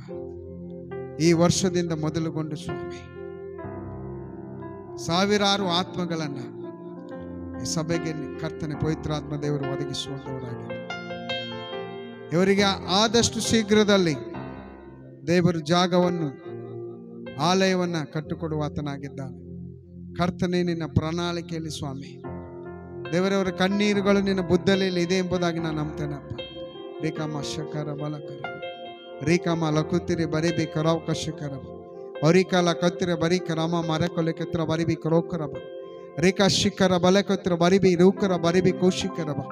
ಕರ್ತನೆ, ಮೋಸೆಯ ಕಾಲದಲ್ಲಿ ಕರ್ತನೆ ಗುಡಾರಗಳಲ್ಲಿ ಕರ್ತನೆ ನಿನ್ನ ಪ್ರಸನ್ನತೆ ನೀನು ವಾಸಿಸಬೇಕೆಂಬುದಾಗಿ ಆಲೋಚನೆ ಮಾಡಿ ದೇವರೇ, ನೆಕ್ಸ್ಟ್ ಬೆಳ್ಳಿ ಬಂಗಾರಗಳಿಂದ ಉನ್ನತವಾದ ಆಲಯ, ಅಲ್ಲಿ ನಿನ್ನ ಪ್ರಸನ್ನತೆ ಪ್ರಭಾವ ಇತ್ತು ಸ್ವಾಮಿ. ಆದರೆ ಹೊಸ ಒಡಂಬಡಿಕೆ ಕಾಲದಲ್ಲಿ ಆತ್ಮನು, ಆ ದೇವರು ನಮ್ಮ ಹೃದಯಗಳಲ್ಲಿ ವಾಸ ಮಾಡ್ತಾನೆ. ನಿಮ್ಮ ಹೃದಯಗಳನ್ನು ನನಗೆ ಕೊಡ್ರಿ, ನಾನು ವಾಸ ಮಾಡಬೇಕು. ನಿಮ್ಮ ಹೃದಯಗಳಲ್ಲಿ ನಾನು ವಾಸಿಸ್ತೇನೆ ಎಂಬುದಾಗಿ ಹೇಳಿದ್ದೇನೆ. ದೇವರ ಆತ್ಮನೇ, ನನಗೂ ನಮಗೂ ಸ್ವಾಮಿ ನೀನು ನೇರವಾಗಿ ಸ್ಪರ್ಶಿಸುವಂಥ ದೇವರಾಗಿದೆ. ದೇವರೇ, ನಮಗೆ ಯಾರು ಮೀಡಿಯೇಟರ್ ಬ್ಯಾಲೆನ್ಸ್ ಸ್ವಾಮಿ. ದೇವರೇ, ನೀನೇ ನಮಗೆ ಮೀಡಿಯೇಟರ್ ಆಗಿದೆ. ಕರ್ತನೆ, ಇಲ್ಲಿಗೆ ಬಂದಂಥ ನಿನ್ನ ಮಕ್ಕಳನ್ನು ನೀನು ಹೆಸರಾಗಿ ಆಶೀರ್ವಾದ ಮಾಡಿ ಅವರೆಲ್ಲ ಕುಂದು ಕೊರತೆಗಳು ಯೇಸು ನಾಮದಲ್ಲಿ ನೀಗಲ್ಪಡಲೇಪ್ಪ ದೇವರೇ. ಸ್ವಾಮಿ ಕರ್ತನೆ, ಯಾವುದೆಲ್ಲ ಆಲೋಚನೆಗಳಿದೆ ಸ್ವಾಮಿ ದೇವರೇ, ಅದೆಲ್ಲವನ್ನ ಕರ್ತನೆ ಲಯಪಡಿಸಿ ಸಮೃದ್ಧಿಯಾದ ಆರೋಗ್ಯ ಇಲ್ಲಿ ಕೂಡಿ ಬಂದಂಥ ಎಲ್ಲ ಕುಟುಂಬಗಳವರು ಐಶ್ವರ್ಯವಂತರಾಗಿರುವಾಗ ಯೇಸು ನಾಮದಲ್ಲಿ ಘೋಷಿಸ್ತಾರೆ. ಅವರ ವ್ಯಾಪಾರಗಳು ಬೇಷಾಗಲೇಪ್ಪ ದೇವರ, ಅವರ ಕೆಲಸ ಕಾರ್ಯಗಳನ್ನು ಅಭಿವೃದ್ಧಿಪಡಿಸು. ಆರೋಗ್ಯ, ಅಭಿವೃದ್ಧಿ, ಸಮೃದ್ಧಿ ಈ ಸಭೆಯ ಕುಟುಂಬಗಳಲ್ಲಿ ಯೇಸು ನಾಮದಲ್ಲಿ ಇಳಿದು ಬರಲಿ ಅಪ್ಪ. ದೇವರೇ, ಪ್ರತಿಯೊಬ್ಬರನ್ನು ನಿನ್ನ ಆಶೀರ್ವಾದ ಮಾಡು, ಸಮೃದ್ಧಿಯನ್ನು ಅನುಗ್ರಹಿಸು, ಐಶ್ವರ್ಯವಂತರಾಗಲಿ ಎಂಬುದಾಗಿ ಯೇಸು ನಾಮದಲ್ಲಿ ಮತ್ತೊಮ್ಮೆ ಘೋಷಿಸ್ತೇವಪ್ಪ. ಕರ್ತನೆ, ಸಭೆಗೆ ಪ್ರೋತ್ಸಾಹವಾಗಿ ದೇವರೇ, ತಮ್ಮ ದಿನನಿತ್ಯದ ಸ್ವಾಮಿ ದುಡಿಕೆಗಳಲ್ಲಿ ನಿನಗೆ ತೆಗೆದಿಡುವಾಗೆ ಕೊಡಿರಿ, ಕೊಡಲ್ಪಡುವುದು. ನನ್ನನ್ನು ಪರೀಕ್ಷಿಸಿ ನೋಡಿ ಎಂಬುದಾಗಿ ವಾಕ್ಯ ಹೇಳುವಾಗೆ ದೇವರಾತ್ಮನೆ, ನಿನ್ನ ವಾಕ್ಯಗಳು ಸುಳ್ಳಾಗಲ್ಲಪ್ಪ. ಭೂಮಿ ಆಕಾಶಗಳು ಅಳೆದೋಗ್ತಾವಪ್ಪ, ನಿನ್ನ ವಾಕ್ಯಗಳು ಸುಳ್ಳಾಗಲ್ಲ. ಅದಕ್ಕೆ ಎಜ್ಕೇಲನ ಪ್ರವಾದನೆ ಕರ್ತನೆ 40:30 ನಾವು ನೋಡುವಾಗೆ ನಿನ್ನ ಮನೆ ಆಶೀರ್ವಾದದಿಂದ ತುಂಬಲ್ಪಡಬೇಕಾದ್ರೆ ನಿನ್ನ ಮೊದಲನೆಯ ಪ್ರಥಮ ಫಲ, ಮೊದಲನೇ ಇಟ್ಟು ಯಾಜಕರಿಗೆ ಕೊಡಿ ಎಂಬುದಾಗಿ. ಹೌದು ಸ್ವಾಮಿ, ದೇವರಾತ್ಮನೆ, ಈ ಕಾರ್ಯಗಳನ್ನೇ ಸಭೆ ಜನರು ಮಾಡುವಾಗೆ ಸಹಾಯ ಮಾಡು. ಸಭೆಗೆ ಬೇಕಾದ ಎಲ್ಲ ರೀತಿಯ ಅನುಕೂಲತೆಗಳನ್ನು ಒದಗಿಸು ದೇವರ. ಎಲ್ಲ ಫೈನಾನ್ಸ್ಗಳು ಯೇಸುವಿನ ನಾಮದಲ್ಲಿ ಅಭಿವೃದ್ಧಿ ಆಗಲೆಪ್ಪ. ಕೊರತೆಗಳು ವರ್ತಗಳಾಗಿ ಮಾರ್ಪಡಲೆಪ್ಪ. ಸಭಾ ಸೇವಕರನ್ನು, ಕುಟುಂಬವನ್ನು, ಮೂರ್ತಿ ಅನ್ನವ್ರನ್ನ ಮತ್ತು ಸಭೆಯವರನ್ನ ಎಲ್ಲರನ್ನ, ಇಲ್ಲಿ ಕೂಡಿ ಬಂದಂಥ ಪ್ರತಿಯೊಬ್ಬ ಚಿಕ್ಕ ದೊಡ್ಡ ಮಕ್ಕಳನ್ನು ಸ್ವಾಮಿ ನನ್ನ ಕರಗಳ ಉಳ್ಳ ಹಸ್ತಗಳಿಗೆ ಒಪ್ಪಿಸಿಕೊಡುತ್ತೆ. ನೀನೇ ಆಶೀರ್ವಾದ ಮಾಡು. ಈ ಆಶೀರ್ವಾದವು ಸ್ವಾಮಿ ಸಂಪೂರ್ಣವಾಗಿ ಇವರಿಗೆ ದೊರಕುವ ಹಾಗೆ ಸಹಾಯ ಕೊಡಪ್ಪ. ಮತ್ತು ವಾಕ್ಯ ಭಾಗವನ್ನು ನೀನು ಆಶೀರ್ವದಿಸೋದಕ್ಕಾಗಿ ಸ್ತೋತ್ರ. ಹೀಗೆ ಕರ್ತನೆ, ನನ್ನನ್ನು, ನಮ್ಮ ಎಲ್ಲ ಸಭೆಗಳನ್ನು ನೀನು ಆಶೀರ್ವಾದ ಮಾಡಿ. ಇಲ್ಲಿ ಬಂದಂಥ ಪ್ರತಿಯೊಬ್ಬರನ್ನ ನನ್ನ ಕರವುಳ್ಳ ಹಸ್ತಗಳಿಗೆ ಒಪ್ಪಿಸಿಕೊಡುತ್ತೆ. ಗುರು ಒಡೆಯನ ರಕ್ಷಕನಾದ ಯೇಸುವಿನ ನಾಮದಲ್ಲಿ ಪ್ರಾರ್ಥಿಸಿ ಬೇಡಿ ಹೊಂದಿಕೊಂಡಿದ್ದೇವೆ ನಮ್ಮ ಜೀವನ ತಂದೆ. Price lord. ಥ್ಯಾಂಕ್ ಯು ಅಯ್ಯ. ನಾವೆಲ್ಲರೂ ಕೂಡ ಕರಗಳನ್ನು ತಟ್ಟಿ ದೇವರನ್ನು ಘನಪಡಿಸೋಣ. ಸೇವಕರಿಗಾಗಿ ದೇವರಿಗೆ ಸ್ತೋತ್ರ.